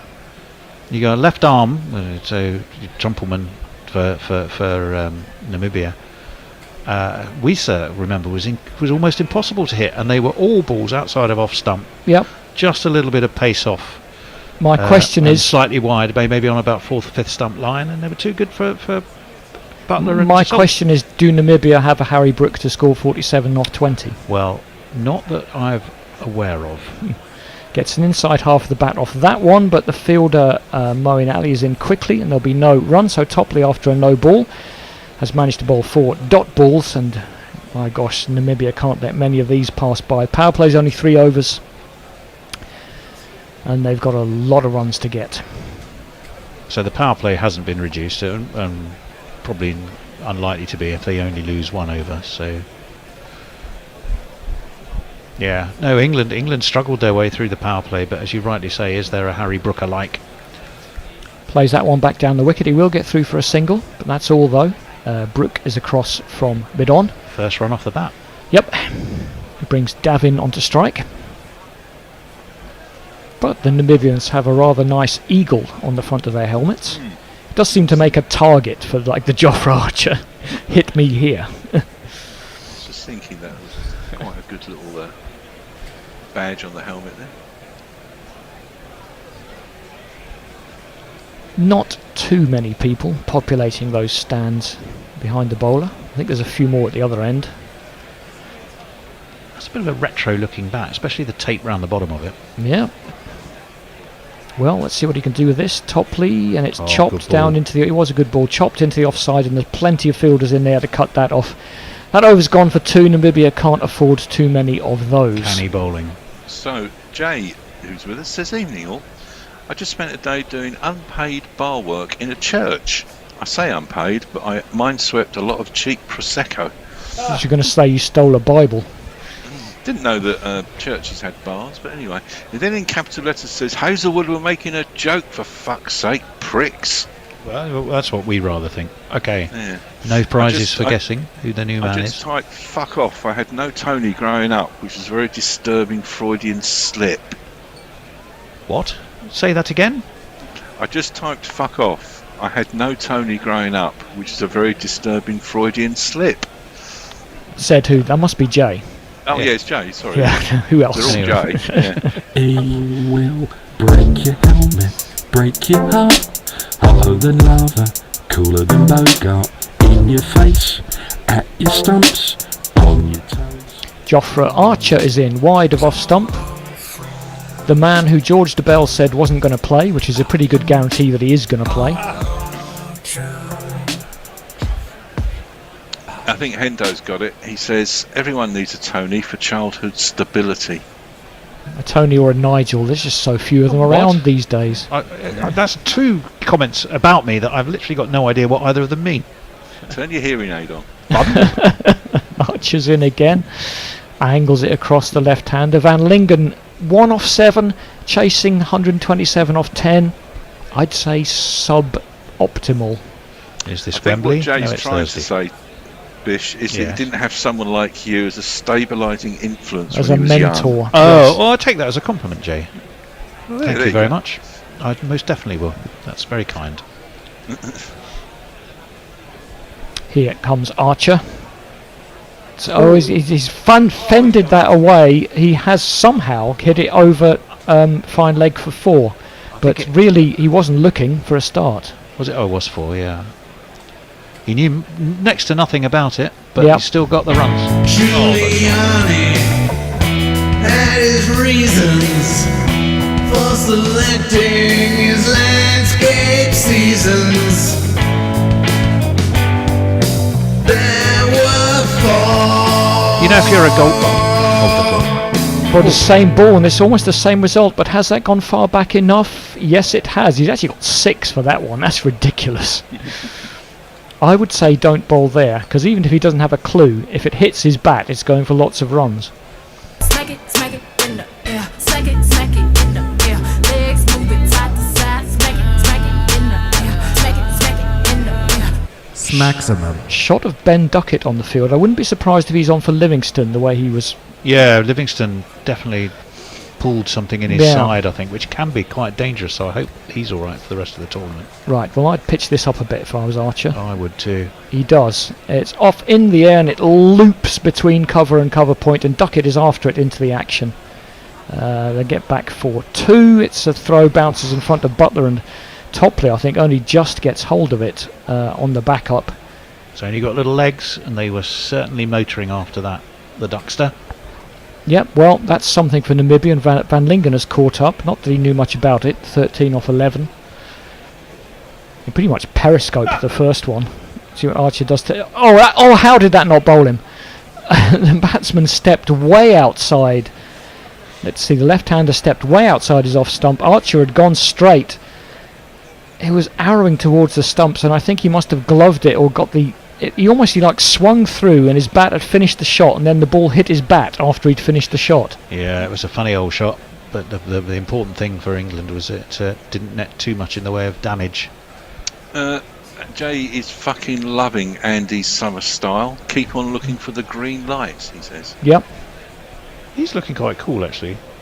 I'd need a hat, and I'd be like Hannibal Lecter right at the end, when he meets an old friend for dinner. Yeah. Oh, yeah. Meet an old friend for dinner. Well, Toppers is going to bowl his second one, isn't he? He is. It's going to be the third and final over of this power play. Davin is back on strike. The right-hander. And, well, that's just a bit too quick for him. On a length, and he really just... The ball was past him before he even thought about playing a shot, I think. Canny ball. Yeah, it's just perfectly... Haddock about Topley, didn't he? Yeah, a little bit, yeah. Who's the Tintin? Bairstow. No, it's a bit too fat now. Where's Snowy? And the Thompson twins. Mm-hmm. Topley is in, slows it down a little bit. The batsman's through the shot. It hits him and dribbles through to Butler. And yeah, aside from 10 runs that the batsman knew absolutely nothing about, Namibia are finding this difficult. That's really, really smart bowling from Topley, though. He's found variety. He's taken the pace off. He's used cutters. He's bowled, as they say, the heavy ball that, slightly... I don't think the ball's coming massively quickly. It's zipped, that previous one. It's full, gets his bat on it, which is a start, and they get a run up to mid-off. Yeah, first run off the over. So, I'm still fascinated by... I know that revised DLS target's 127. What do they need to be at after 5 if 5 is what constitutes a game? Maybe they don't start putting that score up until 5. It would depend how many wickets they're down. Yeah. Which, of course, is none at the moment. Well, I would say it would be significantly north of half of what they need. So, safe to say they're behind. He's got a bit of width there. Tries to hit it through point, but Phil Salt is there to cut it off, and there's no run. Well, the required run rate, which does rather back up both you and Nestler's argument of this looks heavily in England's favour. The required run rate's 15, and they're going at under 6, so they're not quite a third of what they need. Well, actually, no, there's just a shade over a third of what they need. England really just want to get through these 2.2 overs without it raining. That's their goal at the moment. So I know the skies are blue, but given what you're saying about Antigua, quick turnarounds would be the order of the day. Well, they did turn around very quickly. They've got the 1 minute thing, which of course cost somebody. Batsman USA, didn't it? Steps across again. It did. Did they get a 5-run penalty? They did. A little bit of naivety, and certainly I think the fact that their captain wasn't playing didn't help them on that. Might not have helped. That was a run-out opportunity. Would have been close. Brook at mid-on. Batsman stepped across and played it to mid-on. You can only get a single. Davin's back on strike. Namibia are 16 for naught in the third over. They need 127 DLS adjusted target of 10. It looks a long way away, but they do have that bomb squad in the middle. Let's see if they can do anything. England moving a field around, which again I would suggest is just a man on the 45. Oh well, it's hit that one up. I don't think it's gone very far out. No, not far enough, but of course long up.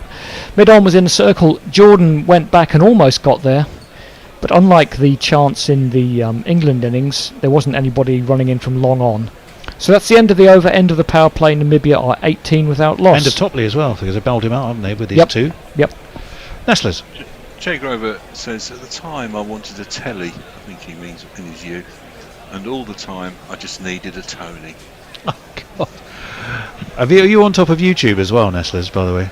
Well, yeah. there's somebody else. There's a lot of people talking to each other as well on there. England need a wicket now, says George McPherson. Oh, don't be ridiculous. Get a move on, England. Get some wickets. I saw Pirate Badshaw. I was keen to join Jay's Tony cult, which quite entertaining. Oh, here's an interesting Here's change. the man for his first bowl of the tournament. Talk amongst yourself, and I will find him. Here he is. Is he a better bowler? Sam Curran. What's his distinguishing feature? Sam Curran. His dad's from Zimbabwe. Sam Curran. And he's beloved by Liz Yates. Sam Curran. Left arm over, bustles in as ever. The batsman's early on the shot. It goes past him and there's no run. Sam Curran, the star of the last T20 World Cup, getting his first game in this one. Yeah, because he's gone rather backwards since that World Cup in terms of his T20, certainly his bowling. How did he go in the IPL? Not too bad. I think he kind of did okay. His team didn't do particularly well. He was captain for quite a few games. Here he comes again, and it's hoiked up. That's surely going to be no. That was exactly to where mid-on would have been, but now it's the end of the power play, and he was back at long on, so that scooped a single. Sweating profusely, old Sammy boy, isn't he? It's going to be sticky there. Butler is running up to talk to the bowler, and I really think he shouldn't do that. Just get these 5 overs in. He was captain of the Punjab Kings, wasn't he? He averaged 27 with the bat, highest score of 63, and 16 wickets at 26, an economy rate of 10, which is not superb, but it was a smash and grab. Yeah, IPL, I think he was stand-in captain. Shikhar Dhawan got injured. Comes in again now. He's never going to change that bustling run-up. He's wide, but it's not a wide because the batsman stepped away to leg side. And if he does that and you put it between the lines, that's your tough luck. That's very smart from Sam Curran. Speed of thought, you've got to say, and adjustment to see the batsman backing away whilst you're effectively in your run-up and to adjust the way you bowl. That is classy. That is a skill, yes. I mean, a real skill. He might have been bowling there anyway, we don't know. I'll give him some credit. Here he comes again. It's short, it's skewed past third man. It's going to get 4, and that's where Namibia... I'd like to see Namibia's wagon wheel, because it's basically all down there.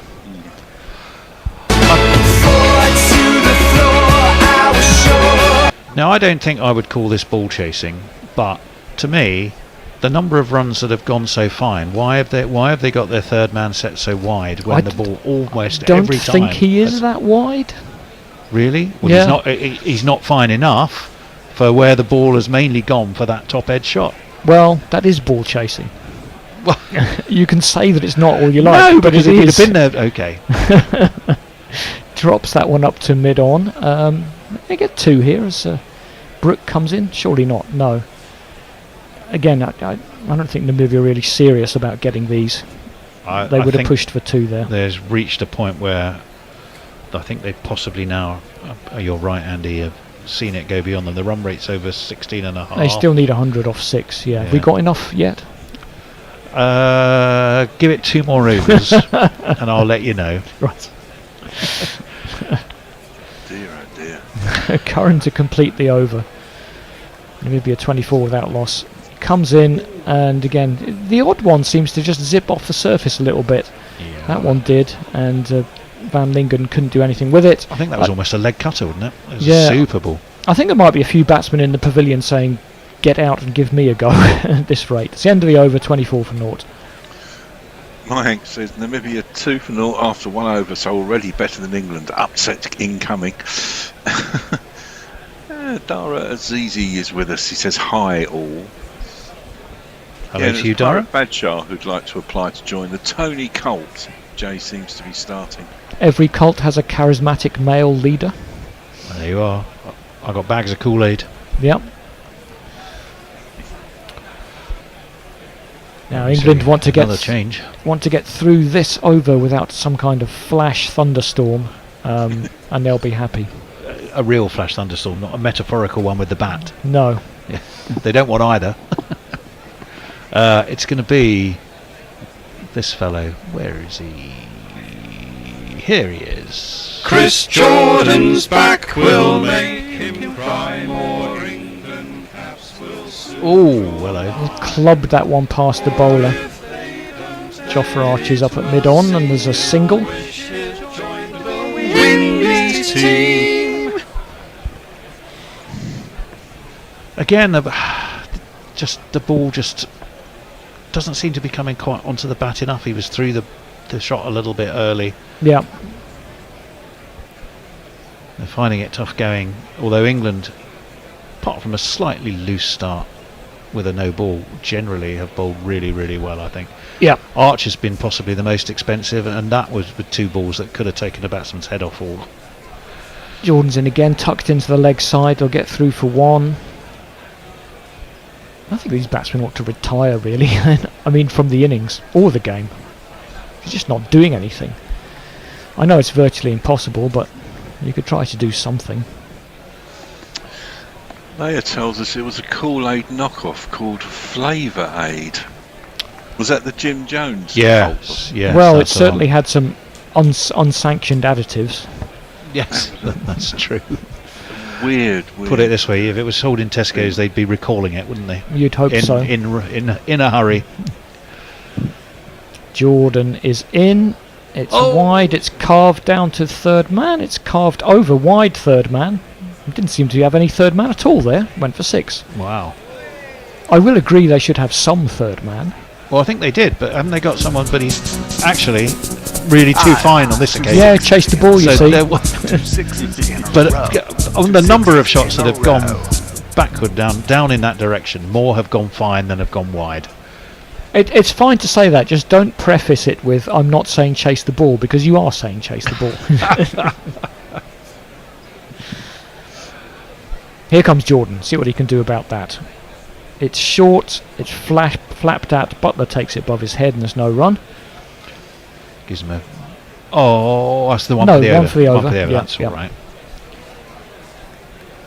And he can bowl these 2 balls without, I don't know, a volcano erupting somewhere. Well, 10 or under is fine when you're chasing 16 and over.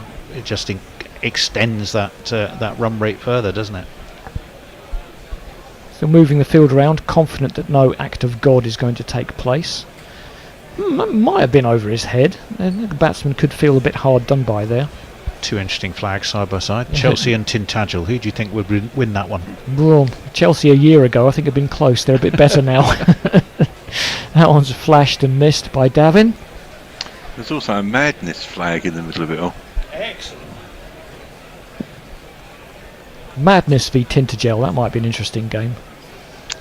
Kieran's off to bed. He says it's a bear game now. Thanks for sticking with it, just in spite of the dampness. Dara's next Kieran. one is interesting. Jordan to complete this over and make this an official match, much to the relief of everyone in an England shirt. I would say. Comes in, it's hoiked away into the leg side. Is there anyone there? Yes, but he's not going to catch it. Phil Salt is around. They'll pick up 2. That is the end of the over. We've had 5 overs. We have a completed game. Now Namibia just have to get these runs, and they need a hell of a lot. Dara Azizi tells us this is the first time he's ever listened to cricket from a sheriff's office. Can you expand on that, I Dara? hope you're on the right side of the bars. I was about to say, I have sort of a picture of James Stewart with his feet up on the desk and a cup of coffee on one of those old-fashioned sort of pot stoves. But I'm sure that's not that kind of sheriff's office, Dara. We're intrigued to know why you're there. Don't know if they exist anymore, Tony. Probably, highly likely not. Maybe John Wayne. I was thinking sort of, what was the John Ford trilogy? Oh, Rio Lobo, Rio Bravo, and what was the other one? Wasn't he a sheriff in all of those? Rio Grande? Rio Grande, yes, I think it was actually. 34 without loss after 5. 16 for Vanling and Davin on 17. But that 127 DLS target, a long way off. Adil Rashid is into the attack. I think he's been launched first ball though, and that is going to go all the way and a bit more. That was a fantastic shot over mid-wicket. Adil Rashid does a double teapot A rueful grin. And a rueful grin. You can't afford too many of those, though. Here's Bert and Ernie to celebrate it.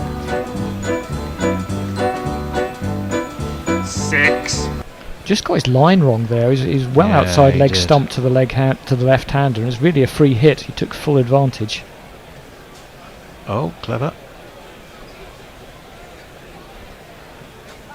How Just so? a single. Oh, sorry, it's me, isn't it? Sorry, I forgot. Yes, sorry, it was reverse. It was a reverse swept straight to the man on the 45, and I, for a temporary moment there, had completely forgotten that I was supposed to be doing ball by ball, and he wasn't. So I was waiting for him to say something. It was a very sharp and lively piece of it. Was that Johnny Bairstow? It was. Wow. Springing into action. Johnny B. Not got the big gloves, but he was lively enough there. That's the ball that Adil Rashid was looking for. I think classic leg break. he's going to much prefer bowling to the right-hander. Yeah. And he can get those big leg spinners and googlies working like he did against Oman. And that was a very big leg spinner, and it was too good for Davin, who couldn't reach it. What's he got this time? Oh, that's possibly a wide. Yep. Yeah, it spun so much, it's gone for a wide. Some amusement from behind the stumps from Joss Butler. Ah, Dara is a sheriff in Arizona. He's now I can see a man with spurs and big boots. Oh, that's a fantastic leg break. Adil Rashid is getting this ball to turn what, a foot, Andy? No, at least. At least a foot. I mean, We wow, did, this is the same wicket's turning. I did read this is the same pitch against Oman, and he was turning it a long way there. Well, and both ways. He's at least 2 of his 4 were googlies. This one is another leg break though, waited for by Davin and sliced away down towards extra cover. He's got a big smile. He's enjoying himself. Maybe he realises the game is up. I think he was basically having a laugh with Adil Rashid, saying, "How the fuck am I supposed to hit those?" So it's Sheriff Azizi, is it? Yeah. Wow. Very impressive. That's the googly. It was an attempted ramp, really. Wild overthrows, though. Fortunately, it's being backed up by Chris Jordan. They will come back for an extra run. Not sure they did. You don't think they did? No, they just took the single. You're absolutely right. 44. And I think Butler after was 6. right to throw it because he might have been out. I'm a bit surprised Adil didn't use that googly to the right-hander. I think he was saving it for the last ball, and then they took a single, and then the left-hander was on strike. Rather scuppered his plan. The floodlights are on and shining brightly at North Sound, the Vivian Richards Stadium. 2007, I think it was inaugurated. Not to everyone's liking, of course, in Antigua, because they were so attached to the old recreation ground. Yeah, Rashid and Van Lingen seem to be thoroughly enjoying a conversation there. I suspect it was quite a respectful and one from Van Lingen saying, "How on earth did you get it to move that far?"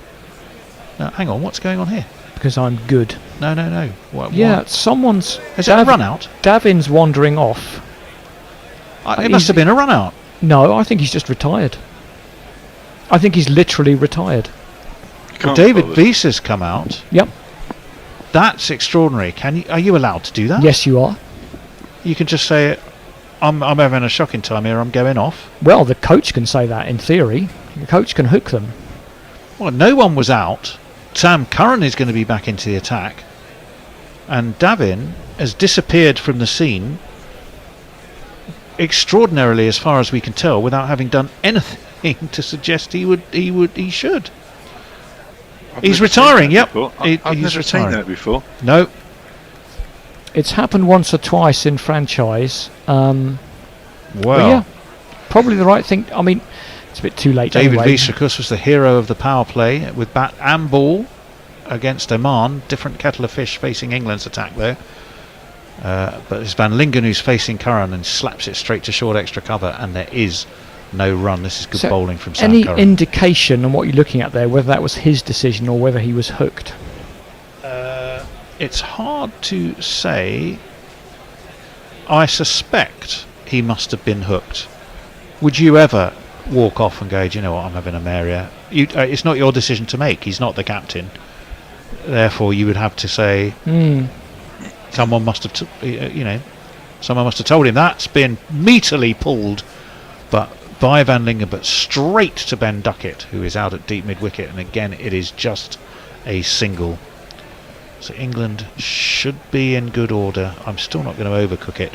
I will tell you the win probability, however, the win probability is still a lofty 2.59 from Namibia, 97.41. Let it lie. Not a hope in hell. What does that mean in run rate terms? The run rate needed is 22.09. It's doable. No, it's not. No, it's not. Mathematically, it's doable. That's cut back with a point, cut all the way beautifully by David Wiese. He's not the sort to go, we're just going to see this game out. No way. And he's played a really smart cut off the back foot, back with a point, and away it went. 3, 4. Great shot, that, Andy. I've never seen a player just leave the field without being out. No, well, it happens in club cricket. It happens in, but you know. Yeah, but not in international cricket, is it? Well, you can retire, but I didn't know you could. I didn't know you could. I've got to be honest. I didn't know you could in circumstances like this. That's worked away to leg. They'll take another single. England won't mind singles. Take them all day if you like. Well, hopefully not all day. I believe there was an official change a couple of years ago, possibly before the last T20 World Cup, sometime around then. Can you do it in Test cricket? I don't know why you would. Well, it depends on the timing and the needs. I mean, essentially, they're going, you can't score fast enough. We're hooking you and you bring it. I understand the tactic, but I didn't realise it was legal to do it. Sam Curran, that's lofted by Van Lingen. There should be a man riding the cover boundary. There is. It's Phil Salt. And his throw is exactly everything you learn and want to achieve as a young cricketer. Fast, flat, straight over the stumps. And sweetly taken. 51 for 1, the 50 is up. Doesn't really matter too much in the context of this. 76 from 19 balls is what is needed. We've had 6.5 overs. We've nearly finished the 7th over. Sorry, we've had 6.5, as in 6 overs and 5 balls, not 6.5. This one's gone for 7. That's fine when you're chasing, when you need 22, and it'll be more than 22 after this over. Sam Curran around the wicket. That's caught Wiese on the top of the thigh. I think it probably was going over. What did you make of that, Andy? Well, nobody looked interested at all, so I guess it must have been probably hit him outside the line as well. The run rate's now 25. Still doable, Nestler. Still doable mathematically. Ombre Nuevo says, evening, wonderful GC. Acts of God. Never forget the dinosaurs didn't expect the asteroid. Well, they might have done. No, they didn't, if that's indeed what it was. Well, it might have. How do you know? What, that they didn't expect it? Well, Nestlers, you get home and your TV is missing and your window is broken and there's a bunch of footprints across the lawn. How do you know your TV's been stolen? Because it obviously has, by your deduction. Adil Rashid is in to Van Lingen, who again takes 2 skips down the track to try and launch him over his head. He has done that, but only straight to a very fine set long on. But how do you know they'll only get a single? Didn't expect the asteroid, though. They might have been chatting to each other, going, there's an asteroid coming. I think that's a bit unlikely. I don't know any dinosaur. Well, actually, metaphorically speaking, I probably do, but. Have you ever met a dinosaur, Tony? Not to talk to, no, it must be said. Birds and chickens are dinosaurs, effectively. Well, true. They say some reptiles are like that. That one's a leg break. It's cut. But there's a man riding the... Oh, Lord, what's he done? Just when you were praising his throwing, as was that Phil Salt? Everything a young player should emulate. Well, yes, and that time, I have to tell you, Phil Salt, I don't think he knows what he did there. He actually tried to throw it, and here we go. He picks it up. He goes to throw it and it falls out the back of his hand. I saw a player called Albert McClenahan take a throw in for Watford like that. And he looked to launch it up the pitch and it ended up trickling behind him because he'd let it go out the back of his hand. That's what Phil Salt did there, and it was embarrassing. Fortunately for England, not too damaging. That's been smashed by David Wiese. That's what they've been trying to do. They needed him to come in and do it earlier, but he's launched that over long off for 6 of the finest.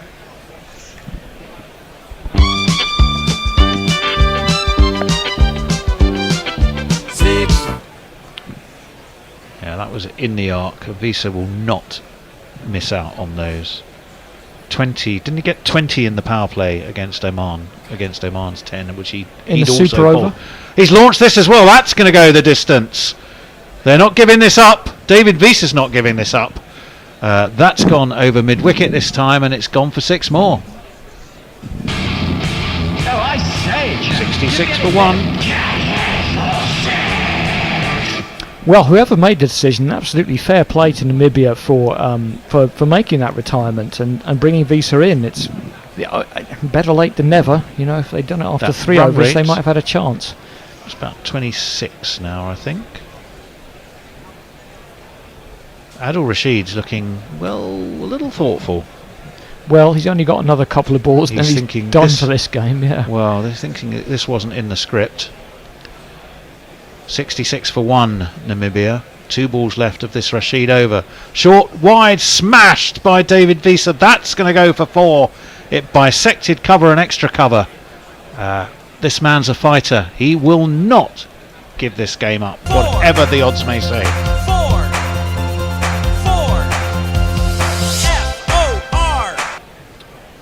Well, I don't think we're going to see any more spin in this innings.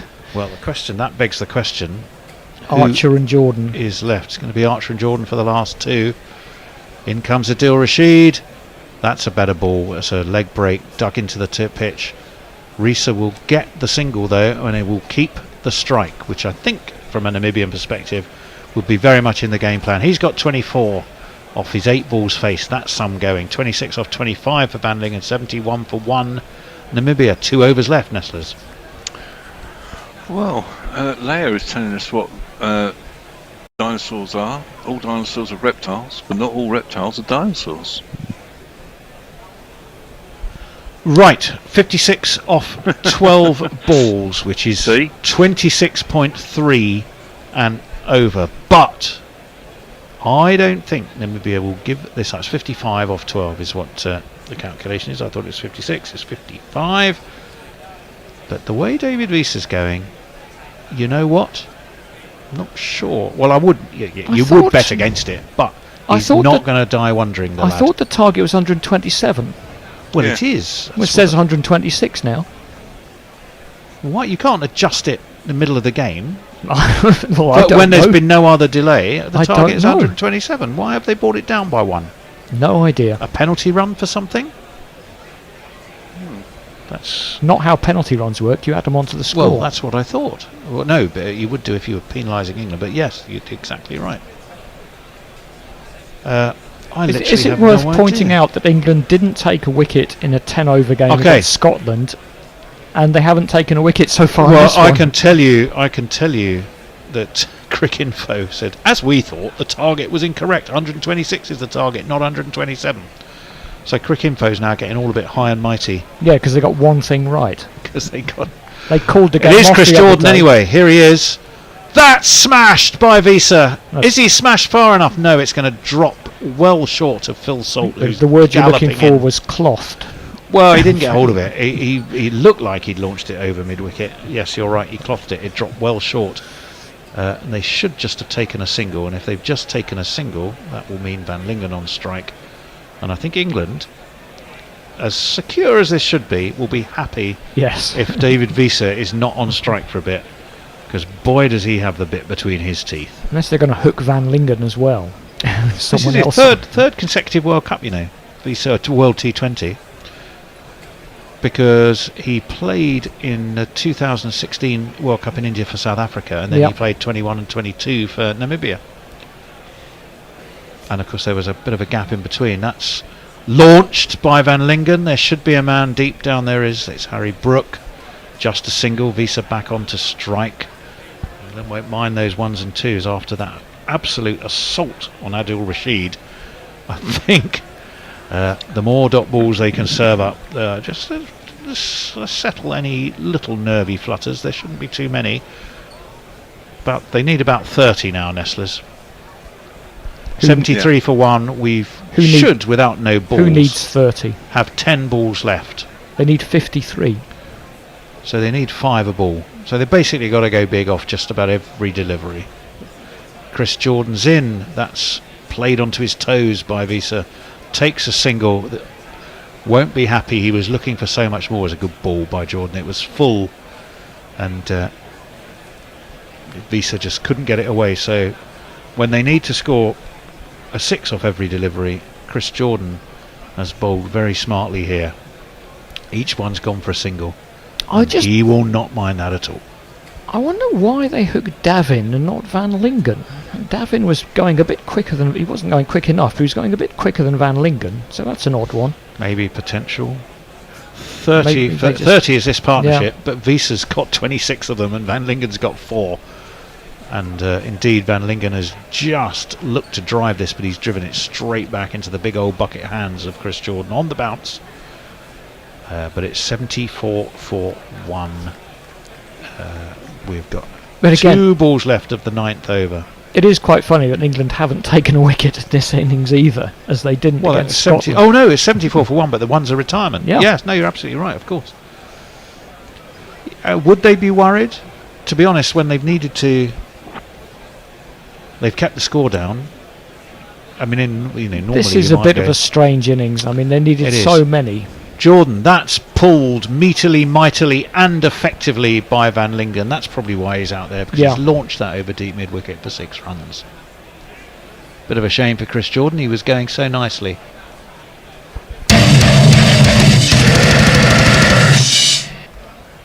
That was what you get if you bowl that short. I mean, there's banging into the turf, but that was banged into the turf basically down by his ankles. I mean, I don't think he can have meant that. It got what a shocking delivery deserved to get. 1 ball left of the Jordan over. He's gone for 9 so far from it. 80 for 1, 126 the target. Honestly, the improbable target, whether you've reduced it from 127 or not, possibly neither here nor there now. Well, England can be concerned about their bowling when they've got through to the next round. I mean, they've done their bit here. Yeah, no, I take your point. They can just hope that nothing crazy happens in the Australian-Scotland game, and then breathe a big sigh of relief. And then, maybe they do have some issues with their bowling. I mean, they didn't bowl particularly well against Australia. They bowled very poorly against Australia. I think they should have probably made the wrong decision as to whether to bat or bowl in that game. And that was where we were starting to see shades of the horrible World Cup in India. That's launched. Is it going to go? No, it's caught, and it's caught quite magnificently by Harry Brook, who was as safe as you like down on that long off boundary. So he took a wicket. Yay! It is a wicket. We have a wicket. There's long on boundary, I beg your pardon. But Harry Brook skipped, checked where he was, saw the sponge was behind him. Chris Jordan does a mini punch of the air, and England do have a wicket of their own making. The score says 80 for 2. Michael Van Lingen's gone for 33 off 29. Remember, the other one of those 2 though was a retirement to get Dave. Are we keeping you up, Andy? Is it late for you? Yes, it is actually. It is. I'm normally comfortably tucked up in bed by now, listening to my audio book, just about to switch it off and go to sleep. Well, there you go. I always find that a bit of a, when you listen to something to send you to sleep, the problem is, if it does its job, it'll still be playing because it sends you to sleep. No, I'd never actually, but I'll be and then just pause it and more disciplined than me. Yeah. Anyway, it's the end of the over. It's 80 for 2. Nasser's got any quick messages for us? Well, George McPherson isn't happy that no one's moaning about England not getting a wicket, but it's just really about getting a result and letting Scotland do their thing. Isn't Archer is going to be the man into the attack. Whipped off his toes by David Wiese down to mid-wicket. Fielded by the Duckster. They'll take a single, and singles are pretty irrelevant at this stage of the game. Nestlers carry on. So Gerhard Erasmus who's in.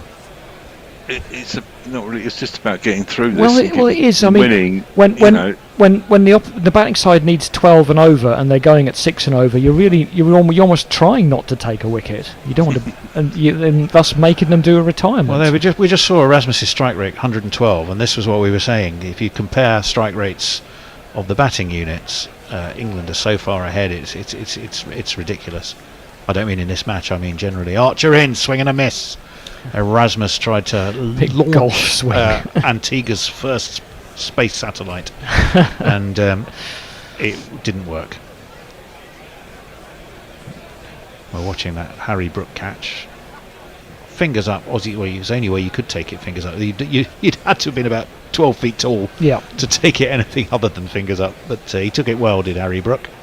It's a good example of why you don't necessarily hug the boundary. He was comfortably able to skip back from 5 yards in. Yep, indeed he was.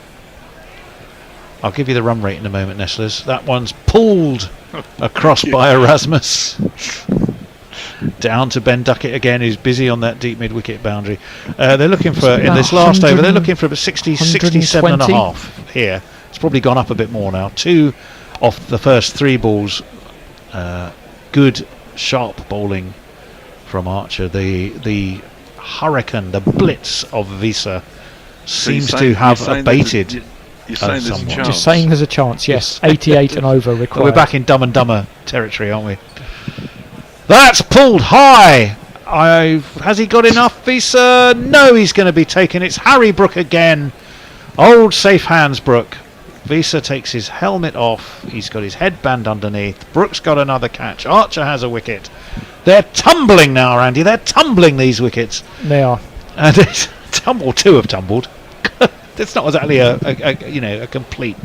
And I think Wiese's just getting a bit of a pat on the back, 'cause it's probably his last World T20, won't it? Be your last, yes. And a couple of catches for Harry Brook just to seal man of the match, if there was any doubt, which there isn't. Always wanted to play for his native Namibia. Eventually, he's done it. He's done it with absolute distinction. He had a fabulous World Cup in 21 from memory. He certainly, I think, did pretty well in 22, but 21 was the better of the two. I think he's rightly raising his helmet. He's raising his helmet. He's raising his bat. He's disappointed. He has no need to be. He's represented his country with absolute distinction. Well done him, and it'll be a sad loss. 2 balls left though. 82 for 3, 126 the academic target. Jofra Archer's not going to stop him steaming in though. In he comes. He bowls it short. It beats Smith. Is it worth jingling our friend JJ? Yeah, why not? Let's jingle JJ Smith. JJ Smith, not to be confused with JJ Smuts. It's got a 70s TV detective ring to it, isn't it? JJ Smith. I was just about to confuse him with JJ Smuts. That's quite funny because JJ Smuts played for Radlett, but JJ Smith I don't think did. No, not that I'm aware of. All the England players, by the way, as he went off, were giving David Wiese a hug and a congratulations. Yeah. Maybe that's more why the retirement was, to give David Wiese a bat. Whistle. That was a wide, by the way, that last Archer ball. That's a bottom edge onto the toes of our friend JJ Smith. He'll get a run. Do you know, unless it was a leg by. No, it was a leg by. The more I think about this, the more I think they weren't really trying to win the game. They were just giving Wiese a bat in his last game. Possibly. I think you're right. Could well be. All the camera is on him. He knows he's done. Jofra Archer though, he's bowled a wide and a leg by. So a leg by is not an extra run, is it? So this should be the last ball of the match. Archer is in. It was an attempted reverse sweep by Erasmus, who fell over himself in the attempt. The ball is taken low down by Joss Butler, and this attempt to chase the revised 126 DLS target has fallen well short. 84 for 3, 1 retirement and 2 wickets for Jofra Archer doing the job. And for England, well, they've done what they needed to do, Andy. They've done it against Oman, they've done it here against Namibia. Touch and go because of the weather. Absolutely, the weather was the biggest threat to them, and to be fair, the first couple of overs looked a bit sketchy when both openers were dismissed. But to be fair, I think Bairstow did well, Brook did extremely well. 47 off 20 is not to be knocked on a tricky surface. And for all your, I think, slightly faux protestations, it was always going to be enough, 126. Oh, protestations, yes, indeed. Well, 84 for 3 is where they ended up. 122 for 5 is what England had set them, but of course that then got adjusted. Doesn't really tell the story. At one point it looked like England might go out because of weather. We were on, we were off, we were on, we were off. When it, everybody seemed to have a different story about what the weather was going to be like. In the end, it was an 11 over game. That got reduced to 10. There was a brief break during the actual play itself. But England have moved themselves up to second place on 5 points. Their net run rate comfortably ahead of Scotland, who play later, but they play Australia in St Lucia. Of course, if Scotland were to win, it doesn't matter what England have done against Oman and here against Namibia, but they did what they had to do in the circumstances they were in. I'll give you the bowling figures for England very, very quickly. Well, I will say that if Scotland beat Australia tonight, then fair enough. Well, I'd go along with that. None for 6 off 2 for Topley. He bowled superbly. 1 for 15 for 2. Likewise, Jofra Archer. Sorry, it was Chris Jordan got the other wicket. None for 13 off 2 for Sammy Curran. None for 1 for 19 off 2 for Chris Jordan. Adil Rashid. Spin not the answer for once tonight. None for 29 off his 2. He was the one who got a battering mainly from the retiring hero David Wiese, who is done as far as World T20s are, and that's probably as big a story here as the fact that England should have progressed over to Scotland. What can they do? We all want to go home. It's been entertaining. Will our get friends some final from messages. Mooney Ponds be covering that yes, game they will. later? Yep. They will, I think, because it's Friday, therefore Saturday there, therefore a weekend. So 100%. Nestlers, any final messages? Well, I'll leave you with this from Nick Vickers. He says, fantastic commentary on an intriguing game. Thanks, Gorillas. Oh, that's kind. By the way, is anyone worried about the Scots and the Aussies cooking their game to shaft England? It's in the back of our minds. Not in Andy's, he doesn't believe it. I don't think they'll cook it, but whether Australia will mentally, having already qualified, have their foot right on the gas, that we don't know. And 41 runs is what England won by. Yes. On that bombshell, we better say, well, I'd like to say goodbye to a whole commentary crew, but basically what you see is what you get right here. Thank you to the ever-dependable Nestlers, to Andy, and, well, that was it. That was just the three of us, wasn't it? That was it. What a night we had. We keep an eye on that Australia-Scotland game. The guys are going to be back tomorrow for Pakistan and Ireland. Weather permitting, it's in Lauderhill. It's probably going to piss with rain. You never know. But we're going to love you and leave you. Take care. See you, boys.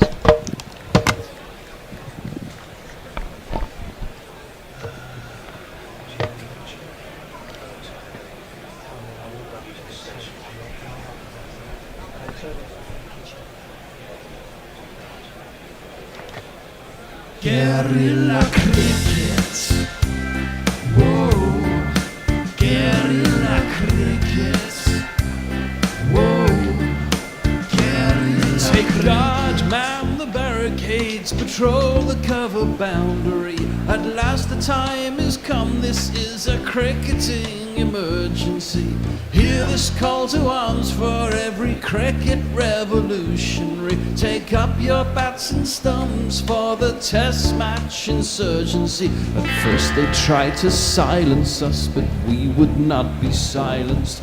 They threatened us with lies, so we threatened them with violence. Che Guevara, Sangakkara, Joseph Stalin, Douglas Jardine, Robespierre, Darrell Hare, Vladimir Lenin, O'Brien Kevin, Guerrilla cricket, It's not about the winning, it's about how many rules you break. Even in cricket commentary, this is the best advice to take.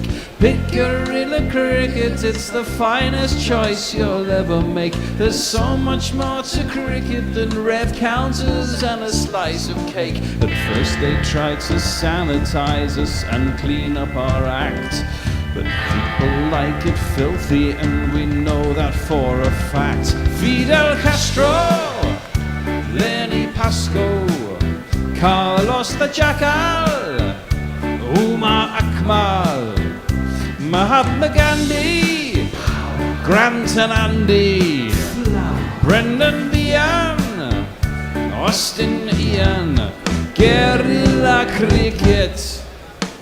Stick with us, cause you know we're not the kind of thing that you see on the TV and the radio. So vive la revolution. First they tried to buy us, but we would not be bought. Okay, we were, but then we ran away, and we will not be caught. Would not give up the ghost when they left us all for dead. They decapitated us, but we just grew another head. Chairman Mao, Jamie Howe, Ho Chi Minh, Asif Din, Václav Havel, Graham Saville, No Surrender, Percy Fender, Che Guevara.